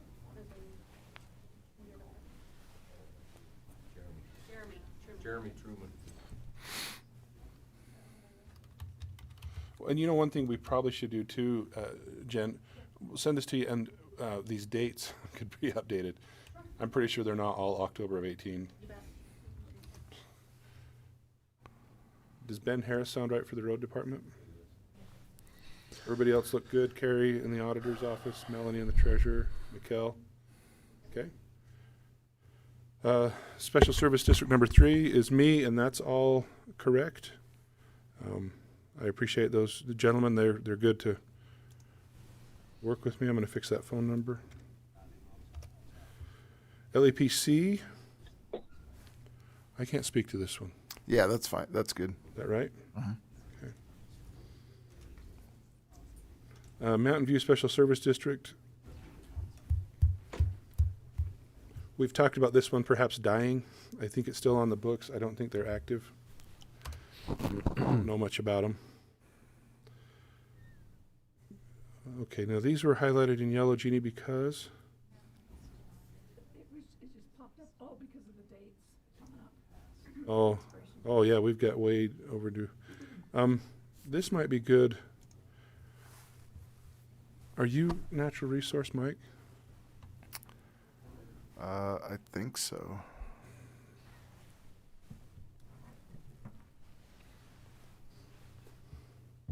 Oh, that's actually Marilyn. It might be good, maybe, Marilyn. to sit down with Mike, and I only know what I'm told, and I obviously haven't been told anything in a very long time because those are all at least 13 years old. So I need to go over that with Mike. Is that what you're saying? I was wondering if would that be something, or I can if you want me to, whatever. I can. Okay, so yeah, I'll just get with Mike. all right. I'll make sure I send this around to everyone. You know, while we're on this real quick, it just jogged my memory. I was having a discussion with Paul Monroe last week, and Marilyn brought it up too, but with the 30 by 30 and with the board, the Washington setting up to kind of direct the BLM, there's some real concern about, like Commissioner Woods said, about the West Desert and some possible wilderness designations and things that could affect our pipeline and other things. Mike Worthen, I didn't want to speak out of turn, but I think it would be good to have Mike work really with his knowledge and background, have him work with Paul a lot on the CIC, WCD board, and Paul specifically on just offering that as a resource to Paul when he needs Mike's input or help writing letters or anything. I would like to propose that, and I don't know if it has to be agendized. No, I just wonder if that's maybe a conversation that maybe Commissioner Wood ought to have with Mike. I don't know if she heard. Did Yes, you hear that, absolutely. But And he sends us stuff all the time, so he's been so helpful with that. But we really need to get on top of this because it is a huge issue right now. Yeah. So They're really we've got to really push back. We may want to get some of the congressional people involved also. Yep. Are you good with that, Marilyn? Just to offer his services to Paul Monroe in a big way? Yep. Okay. Yeah, I'll talk to him about it. All right. Okay, Planning Commission. Okay. Does it end with an E? Laine? Did we get Lane right there? I think we're caught up. We got it. Roger's the chair now, right? Roger Thomas is the new chair, correct? Yeah. Secretary is Heather Wayman. What's that, Sam? The secretary is not Miss Boxwell. I believe it's Heather Wayman. I could be wrong about that. Anybody speak to that? I thought she was still. Is that right? Is that you're going to still be the secretary? She's just filling in for you. So it's Jeannie, actually, not Chelsea. Brandon will be leaving in March, right? Yep. You could put / Heather. Tell me how to spell her name. Heather? Or Wayman. Is it just Wayman, no T? just like that? It's Wayman, yeah. Wayman. Okay. Got it. That's my mnemonic device. Okay. Yeah. Restaurant Board. Yeah, that's correct. Southwest. Andy, Gil, Wade, Jerry, Mike. Yes, that is correct. And again, we really only have control over that one. One, yeah, that's correct. Summit Special Service District, that is correct. Tourism Advisory Board. Yeah, that's Okay, correct. yeah, and Jeannie just updated that from Maria. Water Conservancy.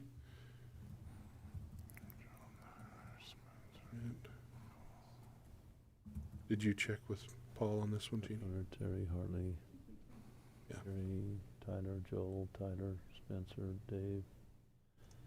I'm the liaison, Paul Monroe. Yes, that's correct. Okay, and last but certainly not least, the Weed Board. Yeah, I had a change on that one. So instead of Chad Reed, it's Randall Violet now. How do you spell his name? V-I-O-L-E. How do you spell it? Instead of Chad Reed. How do you spell violet? Oh, Is it- it's Violett. Okay. Oh, geez. V-I-O-L-E-T-T. VIO There we Sorry. Is that right? Yeah, that's right. Biolett. Got it. Yeah. Okay. That's it. And it looks like Paul Nelson is up in March too on that one. I was kind of wondering if we had to put We've got those couple coming up.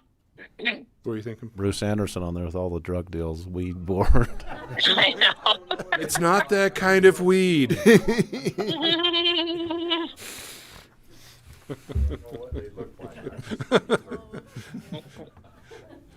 Sorry, we got to laugh a little bit, don't we? Sometimes Bruce gets happy when there's a landfill fire. We don't know why.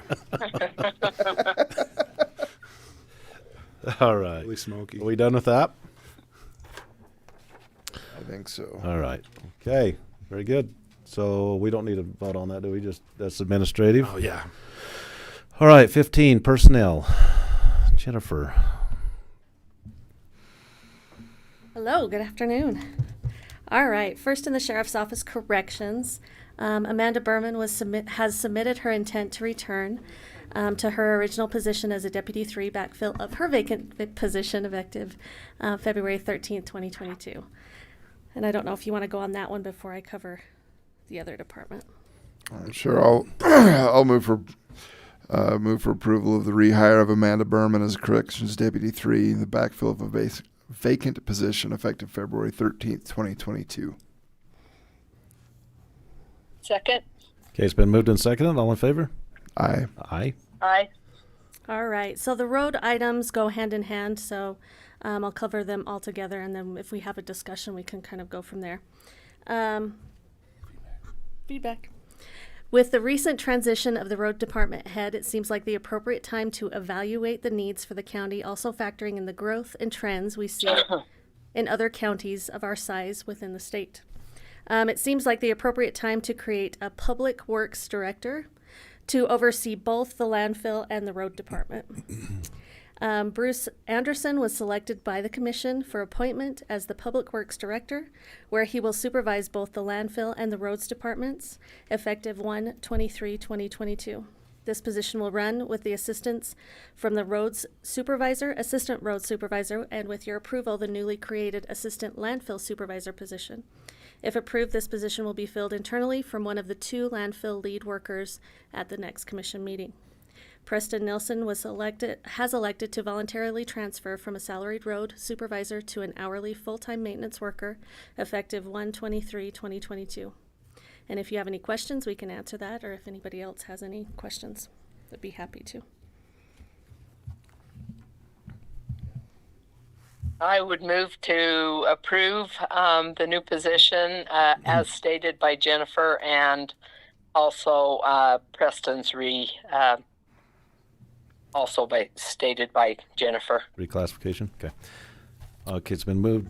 Second. Seconded. Now it's been Sorry. seconded. It's been moved and now seconded. All in favor? Aye. Aye. Aye. All right, in the Assessor's Department, at the request of Karsten Reed, Riley Carter has been selected for a status change to a full-time clerical assessor. From a full-time clerical assessor to a full-time personal property assessor, also DMV. I'll reiterate what Karsten covered this morning, explaining that there will be a continuous coverage Monday through Thursday from 8 to 5 in the Parowan office for DMV services.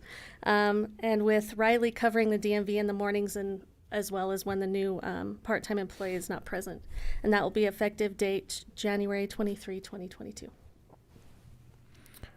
But I move for approval to change the status of Riley Carter from full-time clerical assessor to full-time personal property assessor, backfill of a vacant position, effective January 23rd, 2022. I'll second that. It's been moved and seconded. All in favor? Aye. Aye. And that's all I have. Thank you. Thank you, Jennifer. Okay, we'll go to non-delegated items. Prairie dog matters, any? Or county boards we've just covered. We're good. So chair declares this meeting adjourned. Thank you very much. Thank you, everybody. Chair pro tem, not chair. Let's see. Okay. Thank you, Paul. Thank you, Marilyn. Could you better, Marilyn? And Mike.